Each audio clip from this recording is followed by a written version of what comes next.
Hey everybody, this is Harvey. This is Harvey Sluggo Wasserman back. Hey everybody, this is Harvey Sluggo Wasserman back for the 219th Green Grassroots Emergency Election Protection Coalition Zoom call. We got a big program today. We had a big national, probably global rally on Saturday. Millions or hundreds of thousands of people all over the world protesting the insanity in the White House, and we're going to have TATANKA BRICCA talk to us about that, and the great Clifford Tasner is with us from Americans for Democratic Action. Mike Hersh, my Larissa, David Saltman's with us. Got some great ideas as always. So we're going to have kind of a free-for-all talk about these rallies and what they really meant, if anything, and where we're going to go heading forward. And we're also going to be joined by Joe Mangano. We've been talking about presenting a program for monitoring health around nuclear plants. And I actually, amazingly enough, well, when Joe comes on, I'll tell you. Second hour, we have two really of America's greatest advocates for homeless people, Reverend Donald Whitehead and Susie Shannon here in LA. That's going to be at the top of the second hour. And well, Charlie Light is going to come on and talk to us very briefly about a film we're showing in Santa Monica tonight. There's a question about Bernie's event, Bernie and AOC are going to be speaking here in LA at some point soon, as is Jamie Raskin, who's coming out here. So we got a ton of stuff to deal with, and we're going to jump right in with Clifford Tasner and then TATANKA BRICCA to talk about the big rallies. Clifford is the head of the LA County Americans for Democratic Action, and was the opening act at the Pershing Square rally in LA. And what we want to do here is have a roundtable and talk about what we really think about what happened on Saturday and what its impact might be, because we have been talking about tying people together from these rallies. We don't know if names were taken or what, but Clifford, why don't you tell us about your performance at the Pershing Square rally and what you thought of it? Well, first of all, I want to point out that we're seeing this fascist oligarchy being built in America. It's a project that's been going on since 1971 with the when Lewis Powell promulgated the Powell Memorandum, where he laid out a plan for corporations to completely take over America, take over our politics, take over our media, take over our education system, and that's kind of where we are at now. Everything that the Republicans, the conservatives have been doing since 1971 has been leading up into this moment. And unfortunately, the Democrats over time became the other corporate party. We have two corporate parties in America. We have a corporate centrist party and a corporate fascist party. And, we've got Hakeem Jeffries saying that everybody should just relax and let the Republicans self-destruct on their own. And remember how much money he gets from AIPAC, how much money he gets from corporations. Chuck Schumer, in fact, instead of opposing a horrific, government spending bill, he endorsed it and supported it, and it was our one place where he might have gotten some leverage. So the Democratic Party leadership, sadly, and I'm a registered Democrat. I'm a member of the county central committee. The Democratic Party leadership is in the pocket of large corporations and is quiescent at this time. So no one but us is going to save us from what's going on. This is up to us. We have to take to the streets. We have to protest, and the time to protest is right away. It's not to wait till they completely finish taking over every aspect of our society. It's now. It's now, and that's why we're getting out there. And it was, Pershing Square is a pretty good turnout.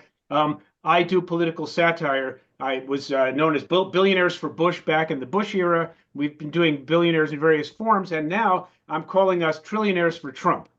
And I'm generally showing up alone because there's not that many people who are trillionaires. And I do my bit, I rap a little bit. I got my top hat on, and I talk about how, we're not trillionaires yet, but Elon's busy. He couldn't come out today because Elon's in Washington right now and he's taking a chainsaw to every government service and government program and social program that makes your short, miserable lives just a little less short and a little less miserable. And so, the more money he cuts, the more public servants that he puts out on the street, the more money that we trillionaires will be able to get in the form of a humongous tax cut, and then we truly will become trillionaires. So I do a bit of that kind of thing, and Maybe we'll have you to do that bit another yeah, time. You can oh, yeah, absolutely. wear your top hat, and Yeah, yeah. I will want you to drive into the picture in your Tesla. I will So, do that. Yeah, yeah, right. Yeah, the Cybertruck. We make a lot of jokes oh about the my Cybertruck. God, You that know, Cybertruck was perfectly designed for death squads. I it mean, is like that Cybertruck just shouts out of a fascism. death It squad. is fascism embodied as a vehicle. And the other thing I talk about is how immigrants bring all their culture and traditions to America. And if they're white Christian people, we welcome them. However, I point out that Elon Musk is an immigrant. Elon Musk is an immigrant from apartheid South Africa, and he's bringing his culture here. He's bringing his traditions. He's bringing apartheid right here to the United States of America. As if we didn't have it already. But and I explained that apartheid is really just a fancy schmancy foreign word for fascism, and that's really what it is. And so that's where we're at. We are basically looking down the muzzle at a fascist oligarchy. And there are a lot of people, as I talk to people, if you're a person of color in America, if you're a trans person, if you're an immigrant, even not necessarily undocumented immigrant, if you're a dark-skinned immigrant, you've been experiencing fascism already. It's already been happening for you. But now it's going to take the rest of us. And so we all have to stand up. We all have to fight. We have to protect the undocumented people we know. We have to stand up for the trans people we know.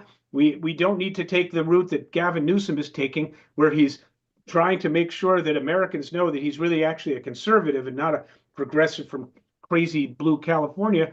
He's got this radio show. He's amplifying the voices of Steve Bannon and various hateful people, and he's trying to rebrand himself because he thinks that'll get him elected president. We do not need that for our president. People want somebody who will stand up and fight. And in fact, I think that's really what Cory Booker was doing. Cory Booker is probably going to run for office in a couple of years again. He's going to run for president. And he's recognizing, he's looking at the landscape, and all the other Democrats are cowering under the desks. It's time to fight. So he stood up for 25 hours. I guess he was wearing adult diapers or something. And he's trying. I think I think he borrowed one from Trump. But I'm glad. I'm glad more people should be doing that. They should stop the business of the Senate. They should have stopped the business of the Senate before a single one of these horrific people were confirmed to cabinet posts.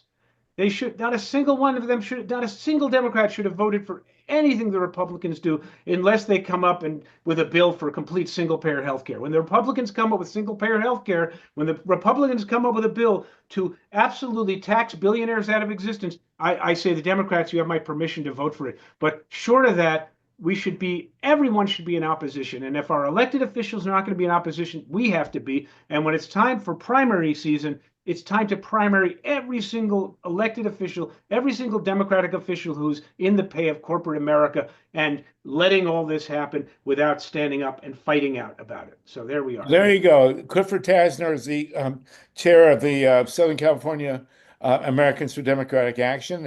And Clifford, how many people were at the rally at Pershing Square, and what would you estimate their average age to be? I'm guessing there at least, I thought there were about 2,500, maybe 5,000 people. There were a lot of people there. Unfortunately, the problem with Pershing Square, it's like every number of years, the city rebuilds Pershing Square. Back about 2000, when we were protesting George Bush, it seemed like we could get everybody into the park. Now there's a big area of astroturf in the middle of the park that's off limits.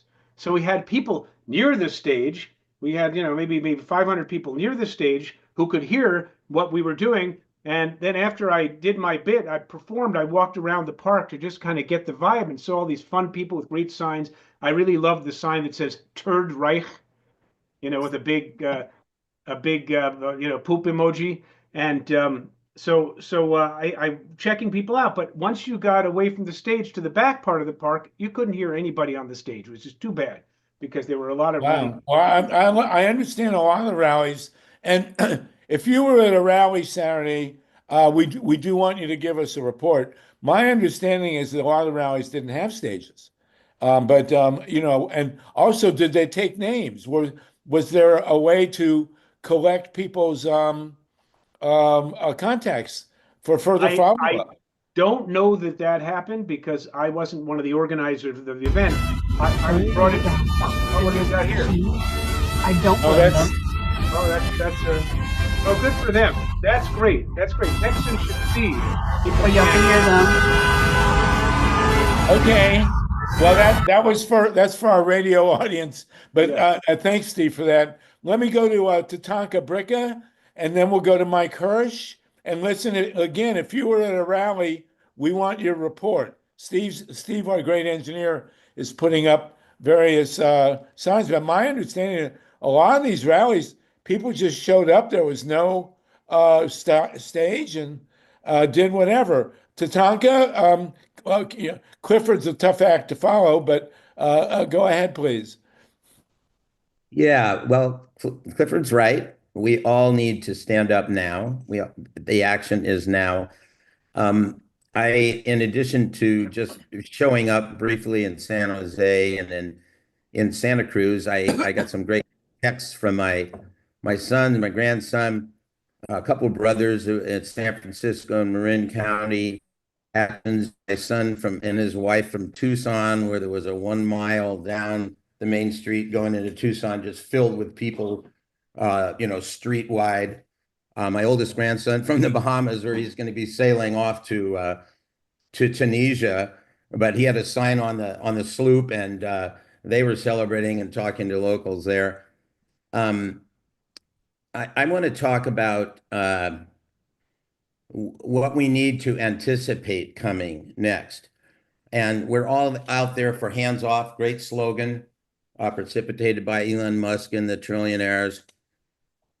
But most of you probably already saw this story, but I'm going to repeat it because I think it's worth, if you saw Rachel Maddow's this week, the ridiculous real story behind the tariff plan that turned Donald Trump into a global disaster. And if we had a hand, I'd probably, maybe half of you hadn't. I mean, Sluggo hadn't heard it, so I thought it's instructive. Okay, so how did he get his tariff idea? In his first campaign for the presidency, he didn't have any economic advisors, so he told his son-in-law Jared to find him an economic advisor. Jared goes on Amazon looking through books, not to read them, just to see what cool title he can find. And he sees a book by, so cool, Death by China, co-authored by this guy by the name of Peter Navarro. So he cold calls him and talks him up and basically invites him to be one of the first economic advisors for Trump, not knowing anything about him really. But he was backed up in his book, which he wrote, a pro-tariff guy, right-wing guy. The backup was some name by the name of Ron Vara, Vara, that he quotes half a dozen or a dozen times in his book, this real expert, who turns out, and when people go to find the email address, it's a non-existent, it doesn't belong to anyone called Ron Vera. And it turns out that Ron Vera is a creation of Peter Navarro. It doesn't exist, right? So made up of a fictional person, invented the name, which is a, what do you call it? When you transfer, oh God, I forget the name. Anyway, Ron Vera, all the initials in your name into another name. So he took his last name and he made Ron Vera out of it. Anagram, right? So he gets the idea. Trump has this guy from a fake email from a fake person, and that's the person who's advising him and has sent the global markets teetering and countries realigning their global positions. So remember, Trump found his economic roundtable. One of the first things he did, he founded an economic roundtable in the beginning of 2017. And they came back to him in short order and said, hate is a bad brand for our companies, and it should be a bad brand for the country. Trump's response, dissolve them. What do they know? All right. So his first Secretary of State. I mean, he had Rex Tillerson, the ex-CEO of Exxon, a baby drill guy. He manages to leave and basically says, I can't work with him. He's a moron. He's a effing moron. So over time, Trump dumbs down everyone around him because he projects he's the smartest guy. I think he knows he's not, definitely. So he projects he's the smartest guy in the room. So now we have a bunch of incompetence at virtually every position of his government. Now, what are they going to do next? Okay. He can't really, on this tariff thing, the damage has been done. I mean, Canada has already got contracts with Japan and China for oil that would have gone to us, and Europe is making their own plans. Everybody is making their own plans. This guy is not reliable. His word can go one way, it can go another way. So he's basically destroyed trust. So he's painted himself into a corner. We're in an existential crisis as a nation with climate change, with potential nuclear war, with all kinds of domestic problems, with potential mass deportation of millions of people, et cetera, et cetera, et cetera, people losing jobs right and left.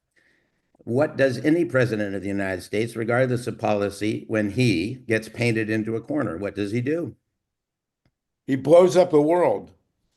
He creates another false flag of one kind or another to go to war with the real enemy and distract us and get special war powers. So I think we need to be prepared, and we need to come up with an education plan for our people and for the rest of the nation when he does predictably what he's going to do. It's his only way out. He's painted himself into this corner. Now, I hope I'm wrong, but we have to plan for it. And next week, I will present what I think is a logical plan. I spent most of the day on Saturday at Google, where Danny Sheehan of the New Paradigm Institute and Romero Institute was asked to speak.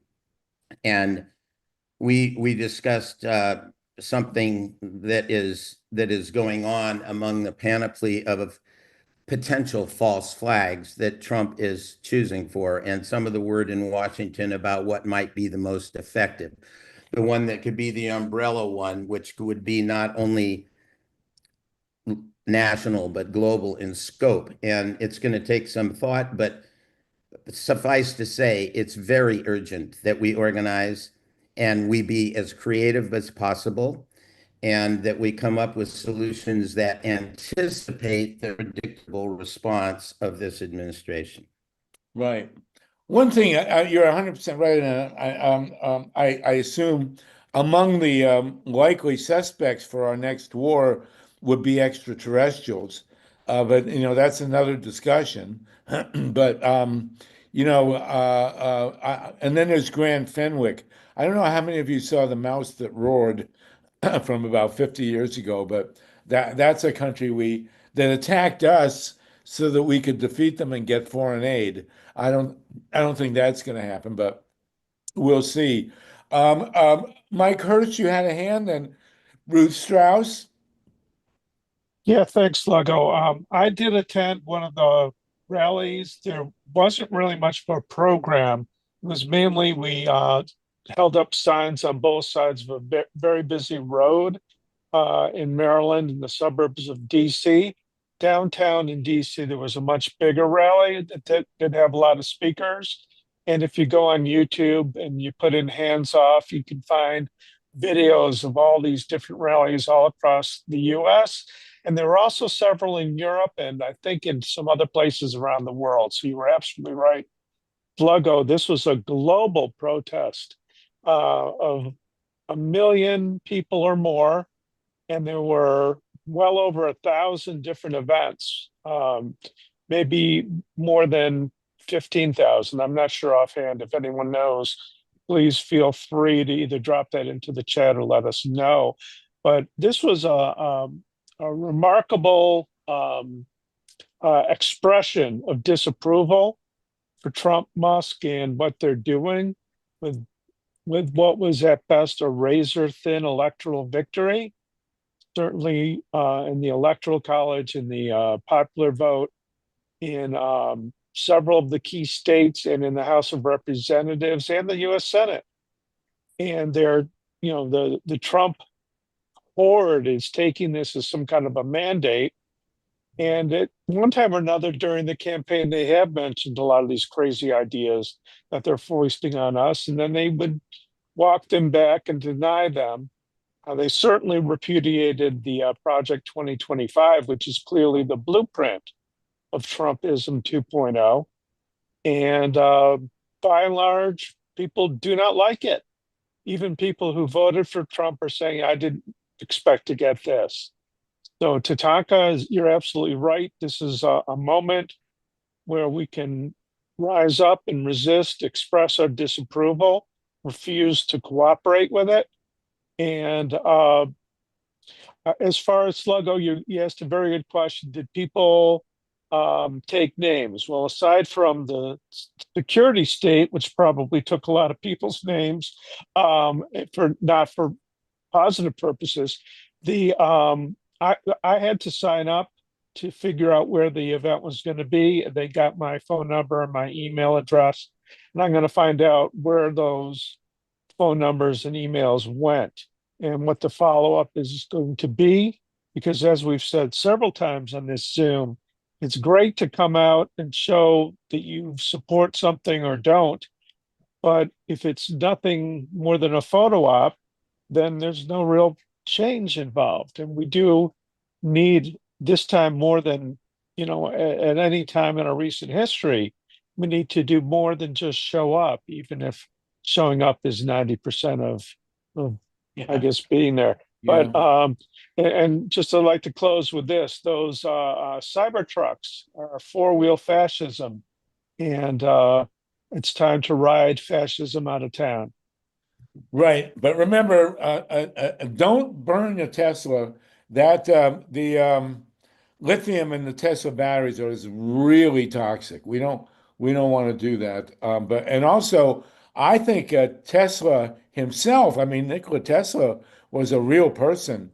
I think he should come back from the grave and demand they remove his name from the company. I mean, he was he was a good, honorable, decent guy, Nikola Tesla. Ruth Strauss, our resident cardiologist. Let's get you unmuted here. Again, if you were at any of the rallies, you want to give us a report, please do, and we'll go back to Clifford. But Ruth, go ahead, please. Okay, great. First of all, I'm glad that you all mentioned Rachel Maddow. I'm sure a lot of people know that she's doing the first 100 days. And if you listen every night, she is just on it. I mean, she lists every single thing that Trump has done, and it's been amazing. She's kept up with everything. I was at the Culver City one, and there were hundreds and hundreds of people lining the street, both sides of the street and the median strip, and cars were just going by honking, and so it was great. So I was real pleased about that. The thing that I'm not pleased about, that I heard on Tom Hartman today, is that the New York Times, well, the Washington Post and the New York Times did not do any front page stories. The story about the demos from the New York Times was on page 18. I mean, I have never, I've hated the New York Times ever since Judith Miller or whoever she was did that, bullshit about BS about the war on Iraq. Right. But anyway, page 18. I mean, that is disgusting. Apparently, there was one tiny little picture of a demonstration on the front page, but nothing. And apparently the same for the Washington Post. So there you got it. All the cowards are lining up. Okay, thanks. Thank you, Ruth. Thank you. LYNN Feinerman, And Dr. Ruth, if you could get Rachel Maddow to give us a mention as good as the mention you just gave her on our Zoom, that would be great. She's a little bigger than we are, and we'd love to catch up. Yeah, great. LYNN Feinerman, you were at the rally in San Rafael? Yep. We had over 5,000 people. That's according to a Police report. And I had a long talk with a guy who told me that it was the first demonstration he'd ever been to in his life. He was 54. He was a cancer survivor. He was deathly afraid that he was not going to be able to manage if he lost any kind of Medicare or Medicaid, and also was deeply concerned about Social Security. I think that we have some issues that can unite us all. And I think that they are in particular Medicare, Medicaid, and Social Security.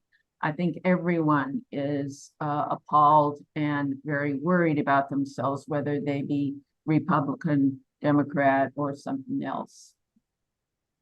Well, here, since you've raised the issue, I want to read this. This is Donald Trump's verbatim. It's up on the screen, but we're on the radio also. So this is Donald Trump's verbatim response. Harris Faulkner of Fox News asked Trump, "What do you think they need right now from you? What do you think the protesters want?"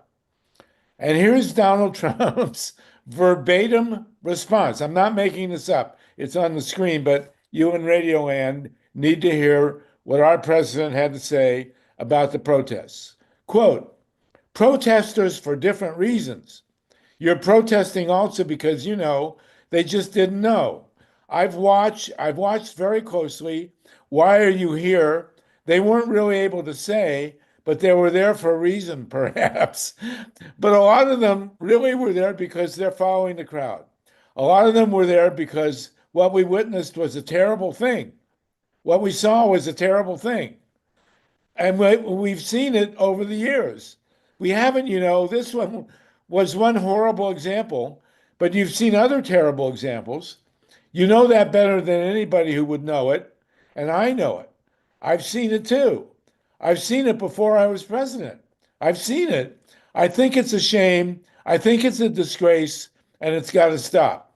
That was kind of like, John Kennedy saying, "Ask not what you can do for your country, or ask not what your country can do for you."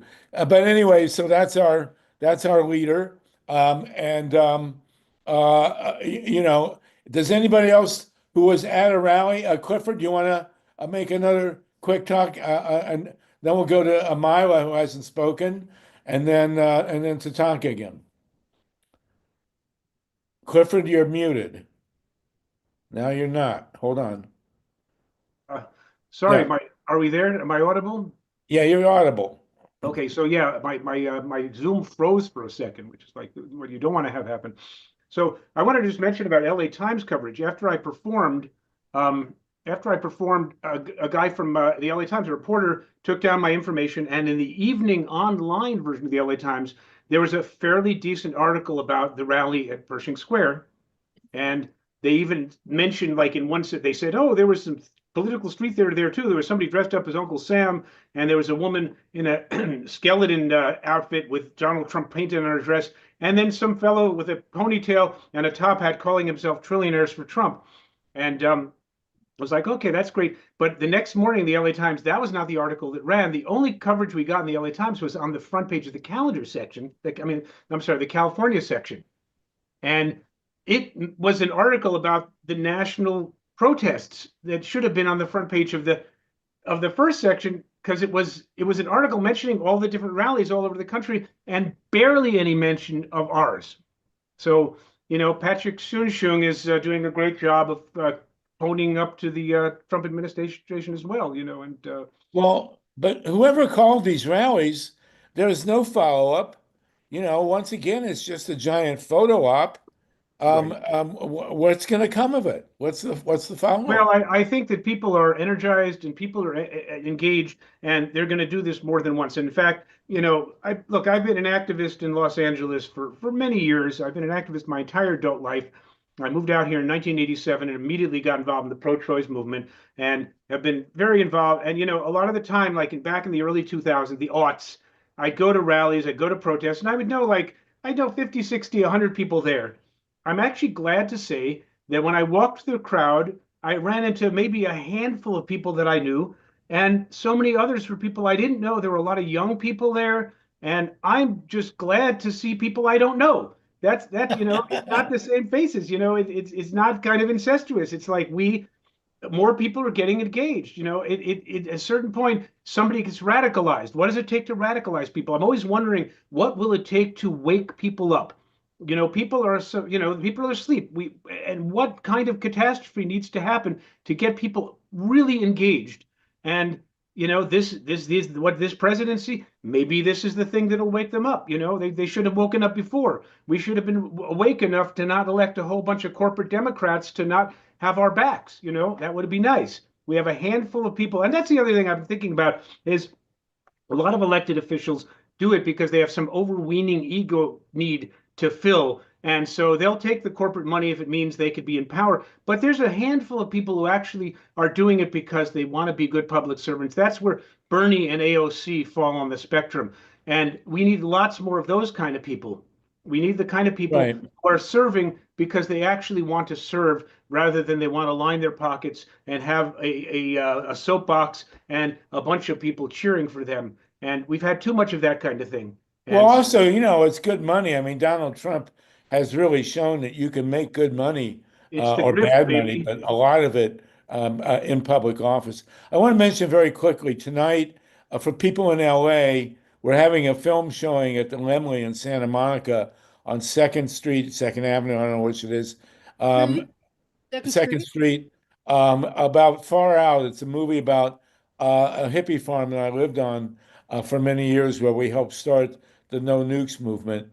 We're actually getting low on tickets, so if you want to come early. I'm going to be there at 6. It's on the Lemley in Santa Monica. Come at 6, or the film starts at 7, but we may be sold out by then. So, but great to see you, Mara Reason. I know you're coming tonight. And you were at a rally yesterday. You want to fill us in? Well, let me say, Harvey, that that tickets are, the last time I checked, there were only 9 seats left for tonight's showing at the Lemley Theater. That's LAEMMLE,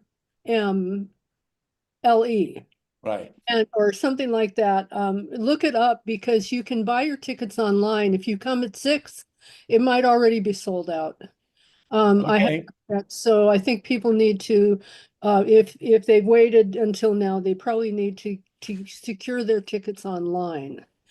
And if you go to this is a benefit for Pacifica Radio, and KPFK. if you, well, specifically for KPFK, and if you go to kpfk.org, you can follow the link.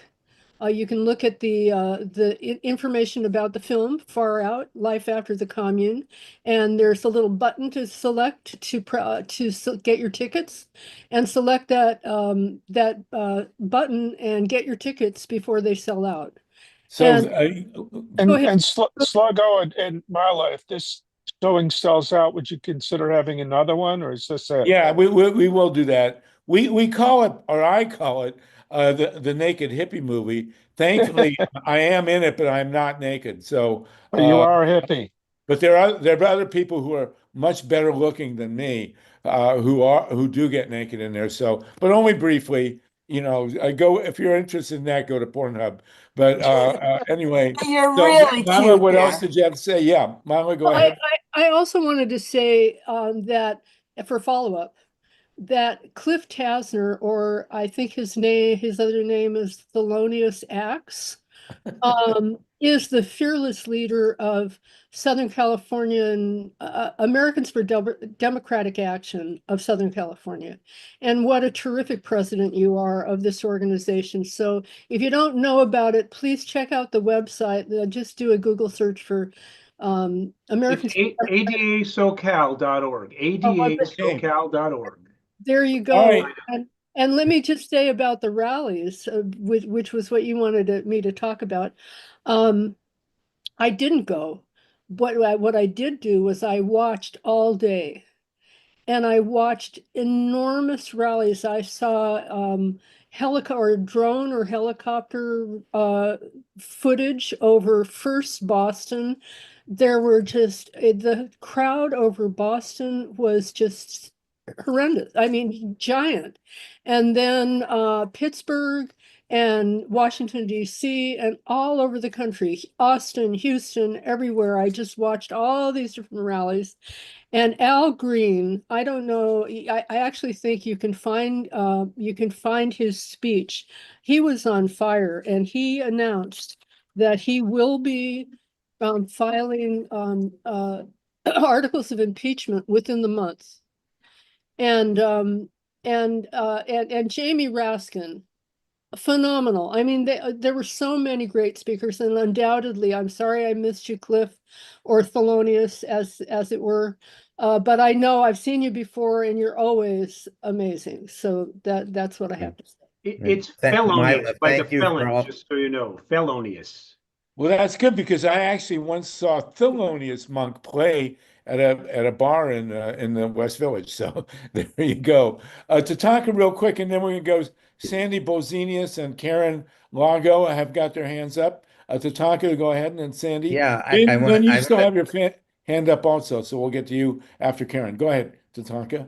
Yeah, I want to thank Myla and Cliff for their work and everybody in this community that's doing their work. It's the kind of time where I'm sure somebody in this room knows an LA reporter who will cover or should cover the Bernie AOC rally in LA next weekend and make sure it gets on the front page because it will be a tremendous turnout. And the only other thing I want to say is that as we build this movement, I agree with the statement about the issues of Medicaid and Medicare and veterans and all the places that are getting cut.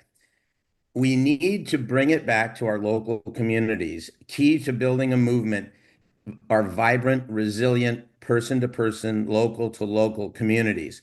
So we go from our smaller communities up to the bigger. We always go back to the smaller. We keep building bigger and bigger without losing the personal connection on our smaller communities. So building vibrant, resistant communities so that we, the people in this room, this Zoom meeting that Sluggo holds, can be the calm in the storms that we're going to go through because we're going to have some real challenges. And people are attracted to those who at least seem to know where they're going and are open and wide-eyed and present with that human being and where they're at. So that's the kind of presence we need to have. There's something really attractive about somebody who isn't caught up in all the chaos, and that needs to be us in every situation. And I have to add to Tonka that Neil Young is going to be at the rally this coming Saturday in LA. So will Joan Baez. And there's another young singer whose name is Maggie. Forgive me. Maggie's Farm. No, Yeah. sorry. No. No. At any rate, I looked her up on YouTube, and she's also a very gifted and talented rising star. Okay, Unfortunately, great. I'm not going to see Jesse Wells, I don't think, but hoping that we'll get to see Jesse Wells perform his wonderful song "The Poor" or "War Isn't Murder" or any of the great songs. That we're going to have to get Jesse to come and join us on one of these Zooms. Okay, wonderful. Well, we got 49 people with us, Sandy Balzenius, Karen, and then LYNN FEINERMAN again, and then we'll go back to Cliff again. Sandy, go ahead. I know you're in Columbus, Ohio, so you won't be able to come to the movie tonight in Santa Monica. I know. I was looking forward to seeing you. Good. But anyway, so I was actually I went to DC. There was you know, as they usually do, like a $50 bus trip to DC. You travel all night, in the morning. But I was coming from Ohio, so it's like an 8-hour trip. But others were coming from St. Louis. Others were coming from Tampa, Florida, to go to DC. So it was big and energetic. What I saw was in DC there was one near the Capitol for the anti-genocide. And then all the way down at the Washington Monument, there was everybody, indivisible, hands up, everything. So it was really cool. And then throughout the mall, you had people, of course there were tourists, but honestly, I would say more people were there carrying posters and signs. So it was amazing. I don't know how many people are there, but it is seeming like people are forgetting what the government says anymore because they're not going to even count. They don't want to count. And so there's been drones, and I'm getting information about how many people were at different places. Now, I was hearing back from my friends in Columbus, and they said that the local paper published, like they said, a couple hundred people. And then finally they changed that to 700 people. But my friends, I'm in the car with a few of them, said that, and I'm not driving, said that there were thousands. So I don't know. We don't know the answer. But I'm just telling you, it was so big. And as far as getting signatures and names, no way. You wouldn't. I always bring petitions. There's no way I could get people signing things at this thing. It was so crowded, so many things going on. I could not hear Jamie Raskin even though I was nearby because there were so many people. So all I got to say is it was fantastic. And if you're in these smaller towns, just go at the head of the march and start counting. No way could I do that in DC. I would have if I could have. Right. But in other small towns, go ahead and count your own counts and then tell the organizers because you can't trust the press on this. No. So, thanks for letting me speak, but it was fabulous. Thank you, Sandy. Thank you. Karen Lago. I don't think you've spoken with us before. Karen? I have not, I don't think. I live on the northern border of New York with Canada. And oh my God. And how'd that sound? Really good. What about all those Canadians pouring over the border here? They're not coming. They're not expecting them to come, but they're very nice when we go over. So they aren't mad at the people. They're just livid with the government. But we had a rally in Watertown, which is about half hour south of me, and it's a city of about 28,000 people. There were 1,000 people there, and then in a small town on Lake Ontario, Sackett's Harbor, we had another one, and 1,000 people showed up there. That is Tom Homan, the border czar, has a home there, and he was not there, but the people wanted to rally because there were 3 children and a mother taken by ICE on the 27th of March. No reason. They've been following the rules. They're following, their paperwork's being taken care of. They show up at all their hearings. But right before school, the ICE raided this house where the migrants were living, and they were looking. They said they had a warrant for one guy who was involved in child pornography. And they said they took the kids to make sure they stayed safe, but they took them to a place in Texas. And I know we have protective services here in Jefferson County. So I didn't buy for 1 second what his excuse was. They were going to, if the local community didn't rise up, they would have been gone. But news came today that they're coming back. So let's hope. Well, no, they're on their way back. So, well, it was nationwide. Democracy Now! Covered it. There were lots of news agencies who covered the taking of those 3 kids. So it. Well, I'm Karen. It's great to hear from you up there, and keep joining us. We're up to 50 people now, and let's go real quickly to David Sonneborn, who hasn't spoken, and then we'll go to Tatanka and Cliff again. Go ahead, David. Hi. Are you in a cave? I think he's doing his Lou Gehrig imitation. That's for the baseball aficionados. David, I don't know. You maybe have a phone on. Maybe you have a cell phone on. Turn it off, would you? We'll go now to Tatanka and then Cliff, and we'll come back to you, David. Tatanka and Cliff. Very quickly, I saw the turnout in the UK and in Paris. It was wonderful. And just to say that there are people being picked up by ICE every single day in every single city in this country. This isn't something that's going to happen. This is something that's happening. And unless we really stand up and create effective sanctuaries in all kinds of community organizations, it's going to happen at a greater speed. So just to say that. Terrible. Cliff, next week we'll have you do your trillionaire bit there. If you want to do it from a Tesla, that's fine. You can wear a top hat and all that stuff. But you want to advertise it to your ADA list so we get you a good local turnout there. But go ahead. I just wanted to say something. You know, the point is, when people are, what our government is doing now is to create a sense of malaise and hopelessness and inertia.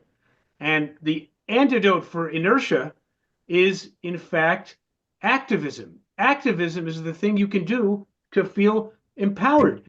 You know, there was a point in my life where I was very active with the pro-choice movement, and then Bill Clinton got elected. I didn't vote for him, but he got elected, and I was like, okay, the Democrats are in charge again. I can relax for a while. And I was so wrong. And every day I would read the paper, and I get more and more angry about what was going on. Then I became an activist again.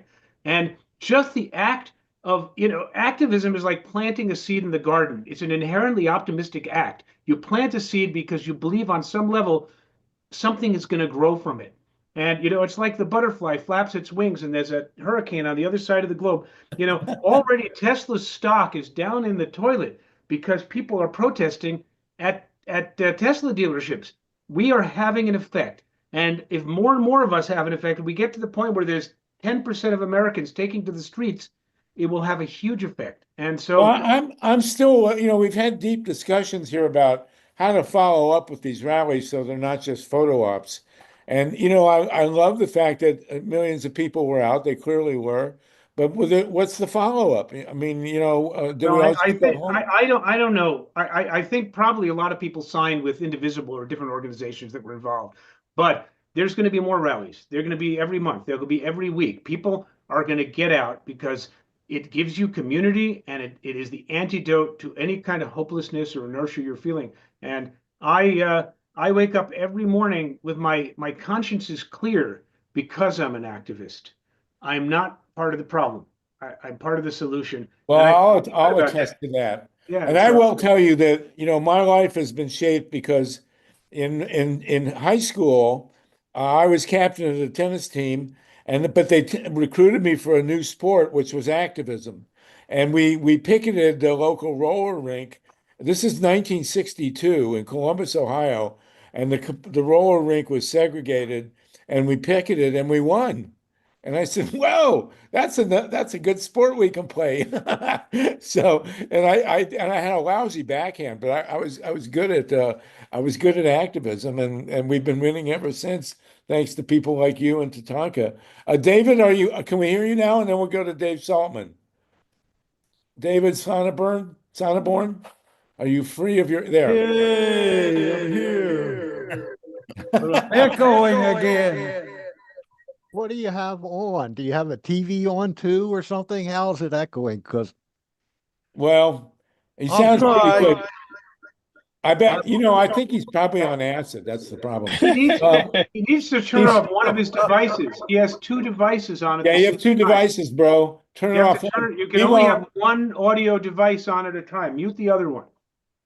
Let me just say, Maybe put a he's note- actually God, and God talks like that. So I don't know. What do I you think Whenever he's I talk okay to God, now. He sounds just like that. So yeah. I think we got him okay now, Professor. Go ahead, David.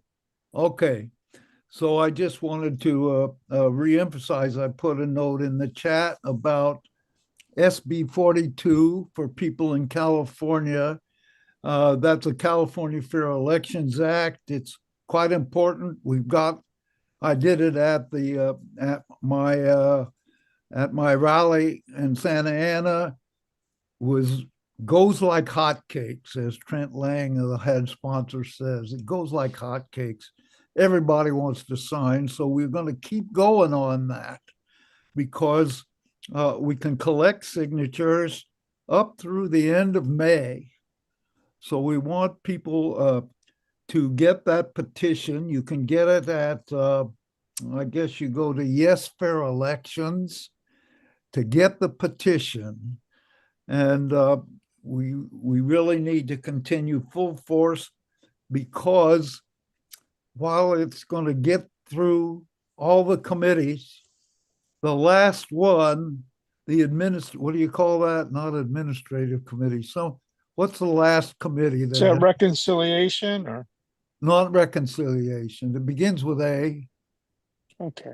Well, anyway, it's the last committee, and they're probably going to put it on suspense.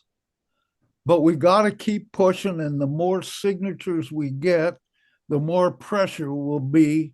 It'll go right through all the committees. Okay.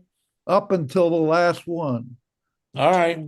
Let's get people active on that big time in California. Well, And put it in the chat so Clifford? we We know what we're doing, David, and there you go. SB Real quick, 42, very good. Sluggo, Clifford, is SoCal ADA on this effort? Do you Yeah. work on California legislative initiatives like that? Yes, he does. Well, let's go to Dave Saltman, and also Lee Felsenstein's with us. We want to talk about the follow-up to these giant rallies. David, go ahead, Salty, and then Lee Felsenstein. Yeah, very interesting discussion. I would like to note for the record that my 5-year-old granddaughter went to her first political rally over the weekend. And I would also, that was my son's daughter, my sister, who I come from an activist family. When I was in high school, my phone rang one night and I picked it up, and they said, "This is the Ku Klux Klan, and we're going to burn your house down." Oh, God. I grew up with this, you know. It's a long story, but anyway, my sister was regretted that she couldn't go to any rallies because she was out at the Point Reyes National Seashore, which, as you know, if you're Californian, is practically in the middle of the ocean, you know. And guess what? There's a place called Point Reyes Station, which is like where the post office is, and there was a crowd of people holding signs, and some were really quite funny, and it was really, it's just really impressive. I have a few comments, Harvey. You and I were talking during the week about possible action. I think this is, I don't know, maybe this doesn't strike you, but this really struck me. As we all know, Donald Trump's favorite president is Herbert Hoover, the author of the Hawley Smoot tariffs, the largest tariffs in American history, which were, I can't say they were the proximate cause of the 29 crash, but they almost immediately contemporaneous with the 29 crash. And I think we haven't mentioned anything so far tonight about the fact that we've just had this massive market crash, and even the billionaires are angry about it. Jamie Dimon came out in public today trashing Trump. Who's the other guy? Jamie Dimon is the chair of Chase Bank, right? Chair of Chase Bank. Yeah. The successor to Sanford Weill and John D. Rockefeller.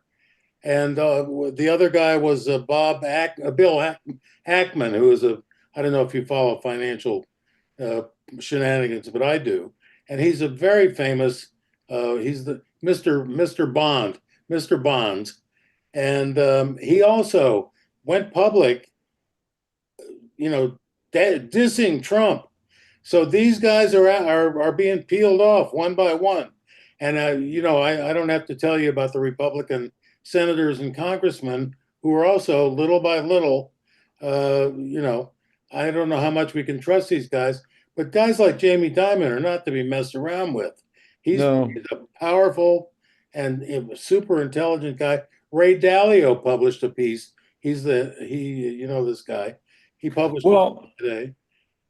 I saw Kramer, who's the stock guy. I don't watch him, but I happened to find him on TV. He was literally screaming. Right. I mean, he went completely nuts about the tariffs. I know Kramer. I used to work at CNBC. He's a very smart guy. He went to Harvard Business. He lived in his car when he went to Harvard Business School. I mean, that's a guy that wants to get an education. Yeah, really. Well, I get all my information from Stephen Colbert and Jimmy Kimmel, and they say that the stock market has lost $5 trillion in value since Trump took office. That's right, and that's just in the U.S. Everybody else's markets are crashing too. Anyway, here's what I'm thinking. When I lived in the Bay Area, and I used to work for Ramparts. I was deeply involved in the anti-war movement back then, and I happened to, in the course of my doings, I became quite friendly with Lou Goldblatt and Harry. Hey, Salty, we got about 5-10 minutes before we need to get to our next segment, and we got Lee. Okay, so go ahead. Let me Salty, finish, because what I'm going to propose is a general strike, which was what set up the Longshoremen's Union in 1934, after the crash and after the Smoot-Hawley tariffs, and it shut down the country. All the 7 ports on the West Coast went on strike, and the strikes went throughout the country. There was one in Toledo, there was one in Minneapolis.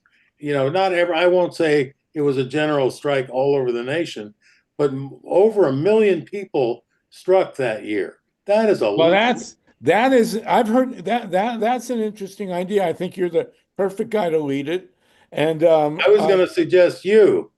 And, well, but listen, I have a plan for leading it. Pacifica is the key. well, there you go. A That's network there, an information network that's already in place all over the country, and you guys are in it.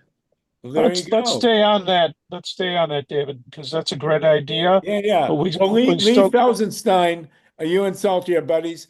Do you have a way that through the economic, I mean, the electronic netherworld, that a general strike could be conjured up with electronic using the internet? Okay, I don't have video. He'll get one tomorrow, by tomorrow. Yeah. I want to say something before Lee speaks. There are 2 people that we could bring on the show next time with the Longshore Union out of Long Beach that have been talking about this for 2 or 3 months, right around Labor Day. So there is conversation going on in several unions about this already. So if we want to bring those people on, it might be a good Yes, time. absolutely. Bring them on, please. Let's do that next week. thanks for that, TATANKA. And we need to hear from Lee and Lynn. And we have Donald Whitehead waiting to speak. He made yes, Donald is going yeah. to, and it will be joined by Susie Shannon. Go ahead, Lee, and then Lynn, and then let's pursue this. Go ahead. And I just want to say thank you, David, for bringing the topic up. Okay. Yeah. Yeah. Well, we'll make that an agenda item for next week's talk. I mean, it is nonpartisan, right? We'll strike the Democrats as well as the Republicans. Absolutely. We got you know. billionaires on our side this time. Right. Absolutely. Lee, did you want to chime in on that before Well, we go yeah, to I mean, I've written of something called Reverse the Media, which is my sort of next plan for the collecting names and contact information and interests from the various rallies. Now, it was too late for the Saturday rally, but there's more coming up. I mean, I know there's the Bernie AOC rally in LA on the 12th or something. yes, it's in LA. Right. So this was aimed at that. And basically, it's instructions for how to do it. The trouble here is I'm not an organizer. I'm a designer. And so I said, well, we need a working group. So we got a working group of about 6 people, and Saltzman was on it. We had a little discussion, about 3 people spoke. But I'm not one who's going to go, turn people up and get them, organized. Somebody has to be able to go out and talk to the Bernie people, etc., and say, here, we got this idea, you can implement it. You don't have to change anything you're doing, but it is going to take a little extra work and you get a lot out of it. Now, if I'm to come up with it is a job for a designer. To implement it is a job for an organizer. And that's who we're missing. So who is it might like to get involved in this from the standpoint of going out to where it's going to be done, talking to the people who have their hands full, and explaining how it takes only very little, and here's how much we can do for you if you can't do it. That's all pretty much in the document, and I can make the document available. Yes, please do. That would be great. We can send it out, and we'll talk about it next week. And everybody will get a copy. And everybody's got networks who's on this call, all 51 of us here, and we'll keep doing this. Wonderful. That's what I've been hoping for. How Great, do Lee. I That's make it- fabulous. I how do do I want to make say it- one thing. Oh, go ahead, Lee. Go ahead. How do I make it available? I sent you a copy. I sent everybody on the list a copy, but it's only about Yeah. 6 people. So All right. make it Absolutely. available. Okay. How do I do that? Absolutely. Have you Sounds already great. sent it, Lee? Have you sent it out already? No. Send it to a list of 6 people. Oh, all right. Okay. Well, Send it to I'll them. resend it. We'll put it up everywhere. Fine. We'll put it up at freepress.org and all the other lists and all the ships at sea. All You know, right. why not? If you can't Absolutely. find it, get back to me. Okay, I will. I do want to say one thing, a small gripe, but Bernie Sanders, who I love dearly and who's really a great leader in this, always talks about authoritarianism and oligarchy. I think they should just say dictatorship. I mean, everybody knows what a dictatorship is. That's what Trump himself said, dictatorship. I think that's the word we should be using. But what do I know? LYNN FEINERMAN, then we're going to go to Donald Whitehead, who's going to take us into the homeless issue. Go ahead, LYNN, Yeah. please. Just for the record, Women Rising Radio has been calling for a general strike on Facebook and elsewhere for at least 5 or 6 months. And I'm totally on board with the idea, but I think that we need to target certain of the most crucial and critical issues that are most important, as I mentioned before, among them Social Security, Medicare, and Medicaid. And I think that we can mobilize a general strike more easily, taking on and targeting certain very urgent issues, very urgent policy changes, and the people who are effecting those changes. And to that effect, I wanted to just mention that a couple of people in my circle on Facebook were complaining loudly that Nancy Pelosi had herself an appearance in Pennsylvania at the Pennsylvania Hands Off rally in March. And I'm wondering how, in general, as a response, I'm wondering how the Democratic Party is going to figure in this. You have the Jamie Raskins, few and far between, and the Bernie Sanders, who isn't really Democratic, and the squad. Who people think, you know, when they get up and talk are really bona fide. At our San Rafael rally, we had Jared Huffman, who, you know, sometimes he comes through, sometimes he's just, you know, DOA. You just don't know where he's from because he silently says nothing and then votes wrong. So I'm wondering, you know, we have the organizers, LEE FELSENSTEIN. I mean, this hands-off rally was organized by a group of people who are absolutely capable of affecting what you're talking about. I think the design is more important because I think it has to target certain really important issues and really important policy changes that are happening now. So I just wanted to say that. And I wanted to ask, you know, maybe this was talked about a bit, but, you know, where is the Democratic Party going to come in on this? I mean, they're Wherever they No. can make a profit. You know, I mean, Yeah, this you know, is the the problem. Democratic Party seems to be a for-profit organization, boring as hell. You know, Jim, what's his name, Carville, has recommended doing nothing. You know, he calls it the rope-a-dope strategy. But, you know, come on. I mean, really, I think, you know, there's, James Carville is a repugnant looking. He is run by Yeah, his right. wife, and she is an operative for the repugnant Lukens. right. Steve Caruso wants to jump in, and then we'll go to Donald Whitehead, who's gratifying to have you with us, Donald. Go ahead, Steve. Thank you. Yeah, I put a copy of Lee's email in a document in the chat. So if people want to save that or click on it, or look at it, whatever. So it is in the chat. I saved a copy of it. I think that's what Ray or Lee was talking about. It was sent out on March 24th. Ray Lutz, I don't know. We'll get on to Donald Whitehead. Mimi? Yeah, and go ahead. Also, I want to remind everybody in LA, especially West LA, come to the Santa Monica Lemley tonight. The film's at 7, but you better get there early because I think we're running out of tickets, especially you, Paul Newman, and everybody else. Again, the Santa Monica Lemley on 2nd Street at 7 p.m. tonight is the Naked Hippie movie. You may want to come a little early because we may sell out.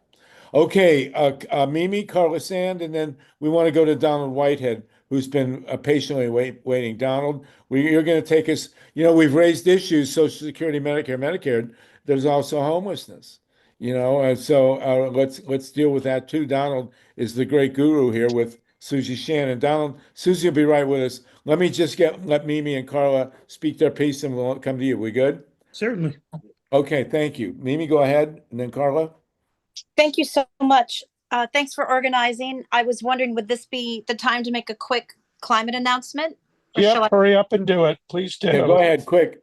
Okay, thank you. There's the Make Polluters Pay coalition working right now, and there is a bill on the tables here in California, and there's an organizing call tonight at 5 p.m., and I will put that in the chat. It's going to be a huge fight, y'all. We need everybody's help, please, because I don't know all my wording. I could go research it, but for some reason, this will appear as a tax. So it needs 2/3 of the assembly to pass. So we need everyone's support that we can get. And there's also a Google Doc for people to sign on to support and also for organizations. Thank you so much, everyone. Oh, and Mimi, thank you. You say 5 p.m. Is that Pacific time? Pacific time, yes. And it's Dolores Huerta's birthday on Thursday. She's going to be 95 years old. I'm organizing a local event. Thanks so much, everybody. Good for you, Mimi. Good for you. Thank you so much. Carla Sand, you're in Minnesota.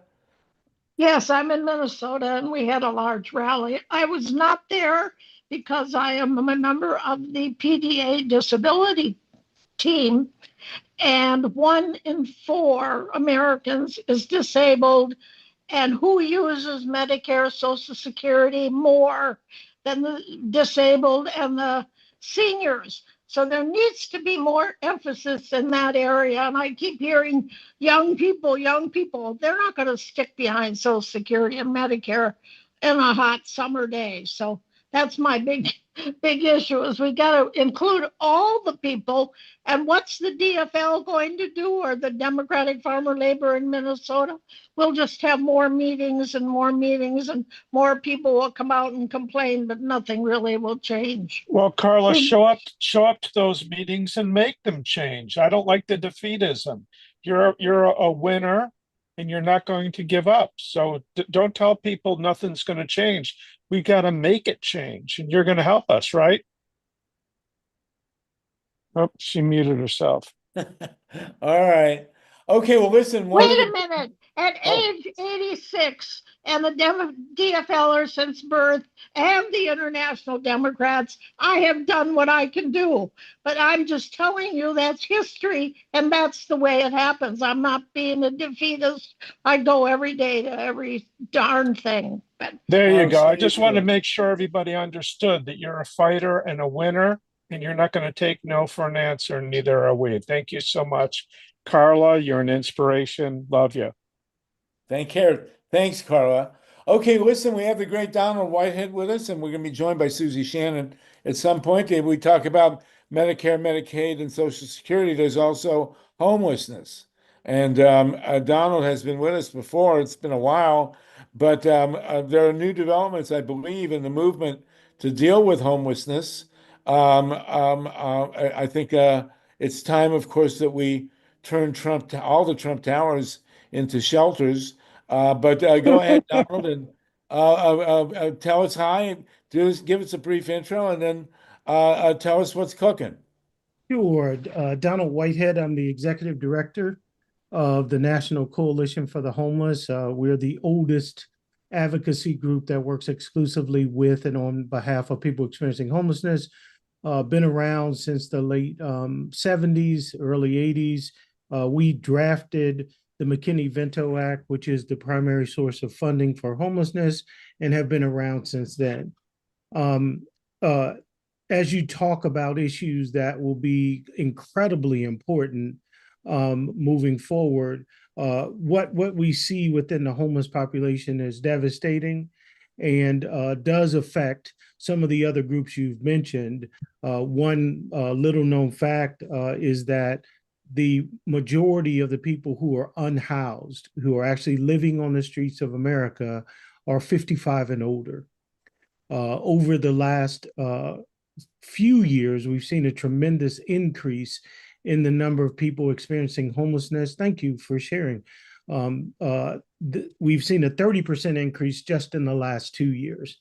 And what we haven't seen as much of is the effort on behalf of the homeless service sector to actually combat it in any kind of fundamental way. So we're working to do that now.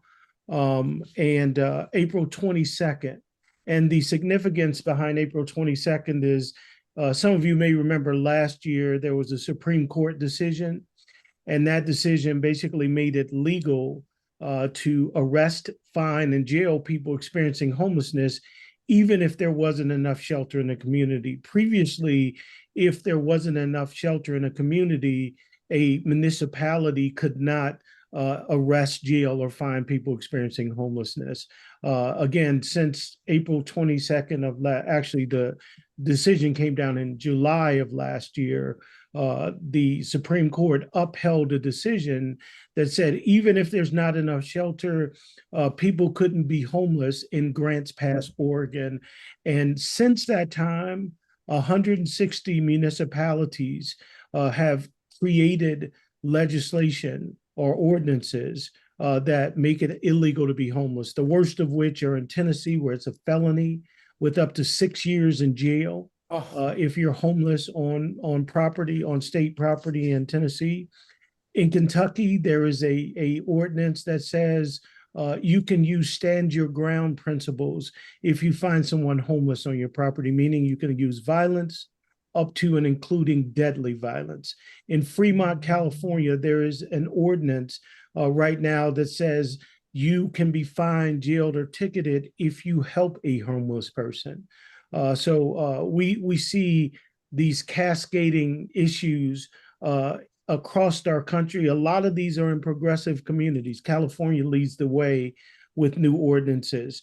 In addition to all of that, Elon Musk has targeted HUD for cuts, and that has been agreed upon by the new Secretary Turner. They would cut 50% of HUD staff overall at a time where we see homelessness increasing. And on top of that cut, there would be a 80% cut in the actual administrative departments that cover homeless issues, disaster issues, and also the CDBG program. So that's what we're looking at. An 80% cut in the CPD department at HUD, and a 50% overall. Right now, only a fourth of the people who need housing are able to get it. And so we know that that'll have a devastating effect coupled with the budget. So we're asking people to come out on April the 22nd. It'll be one of the first demonstrations on the Capitol grounds, but there'll be simultaneous events across the country. We have over 100 people that have responded to our website. I put our landing page in the chat. Please consider doing something yourself on that day. Susie Shannon will be joining us. I know that her group is going to do a massive rally in downtown Los Angeles. So hoping to get more people on board to do that. And I see Mike has a question. I'll stop there. Go ahead, Mike Hersh. I couldn't unmute you. There you go. Okay. Yeah, thank you so much, Donald. Donald dropped everything to be with us, and I really appreciate the effort that you show, the leadership that you show on this issue. We hear people list a whole lot of different issues that are very, very important, and far too often the plight of the unhoused is left off of that list. We walk by unhoused people every day in most major cities, and too often people just look away and ignore them. We cannot afford to look away from our sisters and our brothers who are unhoused, whether they're unhoused on a temporary basis or a long-term basis. They're, they're but for the grace of God go each and every one of us. And we have to remember that we cannot really call ourselves a civilized nation if we let men, women, children, veterans, people who are facing a setback, not have a roof over their heads, and to consign them to inadequate shelters or very, other substandard living situations. And I just want to thank you so much for the work that you're doing. And I just want to call upon everybody to keep the unhoused in your hearts and minds, because this is a 24-hour, 7-day a week, 365-day a year tragedy, and it's a disgrace. And thank you again, Donald, for everything that you're doing about that. We're certainly going to hear from Susie Shannon, who's focusing on the poverty aspect of it, and she herself was unhoused. And as Mimi wrote in the chat just now, having unhoused neighbors is a failure of our society, and these people are our neighbors. These are just decent everyday folks, and like I said, that could be any one of us at any time, and it's just absolutely essential that we don't forget them, especially when all these cuts are coming through. It's going to hit those in need the hardest. Absolutely. Dr. Nancy, do you want to add to Mike's eloquence there? I don't know that I can add. It was said very well. I want to echo everything he said. I live in Santa Monica, plenty of unhoused people on the streets, and loads of complaints all the time. I recall trying to be positive about this. Wasn't there a report a couple months ago that Karen Bass, our mayor, actually did the best in the nation in terms of reducing our homelessness in their city, and that California at least grew less than most states, meaning that something can be done. And I really appreciate all that you're doing. Oh, thank you. And the issue is that we've never funded the structural issues that cause homelessness to the level of need. So Los Angeles is a perfect example. They house 70,000 people a day. 70,000 people get housed. 70,000 people go into their system, but the next day another 70,000 show up. The dirty little secret is that the majority of the people that are becoming homeless every day are new to homelessness. This is their first time. So we know that housing costs increased by 18% year over year. And if you're on a fixed income, there's no way you keep up with that. 38% of the growth was in families. So you have families and elderly, and who's going to be attacked in this new budget? Elderly people in our community, and also children. With the food stamp cuts and the Medicaid cuts, those are the two populations who will be most affected, and it will dramatically increase our numbers. The other report out of California said this, and this is a very important issue. People don't respond to homelessness as well as because they see it as a moral issue.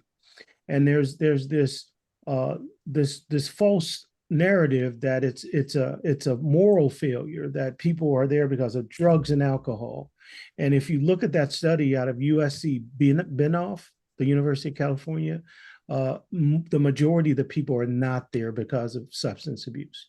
They're there because of the lack of affordable housing. Nowhere in the country can you afford a 2-bedroom unit if you're working a minimum wage job or you're getting subsidized income. 0 places in the entire country. And so, Mayor Bass, I take my hat off to her. She ignored the governor's instructions to round up people. And it will, with what we're seeing right now, if there isn't a congressional solution to this that changes the trajectory, we're in a lot of trouble. Again, it's increased 30% over the last 2 years before all of these cuts. So I could go on and on with statistics, but the truth is we cannot stand by while this happens. And one of the challenges for me is that we haven't been loud enough as a sector, the homeless sector. You haven't heard a lot of direct action around housing. And so we have to do a better job. We got to really make sure that we're mobilizing people around this issue so people find it as important as some of the others. Well, let me talk. I want to address something real quick. We'll go to Mike, or rather Steve, in one. Well, go ahead, Steve, and then I'll raise the point I wanted to raise. Steve Caruso. Yeah, I heard a statistic, not sure where it's from. There are 28 vacant houses for each homeless person in the country right now. That's all. Thank you. Absolutely. Really? Yeah, and we are working on an initiative on adaptive reuse. There's hundreds of thousands of vacant units, and there is a provision within McKinney-Vento that this might be one good thing from this administration with some of the cuts that they're doing to departments. That federal property should be used for homeless services first, but it was a bureaucratic nightmare. We worked with the administration right before they left to change it. But we still have to wait until the comment period is over May the 10th, so it doesn't get derailed. So we're hoping to launch after May 10th an adaptive reuse campaign. And Susie's group does a lot of work on adaptive reuse. They have a adaptive reuse museum, as a matter of fact. So they've done some considerable work on that. But we have a lot to do when it comes to these abandoned and vacant buildings. Wow. Carla Sand in Minnesota. Carla, did you want to jump in on this? Let's see if there you go. Yes, I do. I am on many housing committees in Minnesota, and we also have the problem.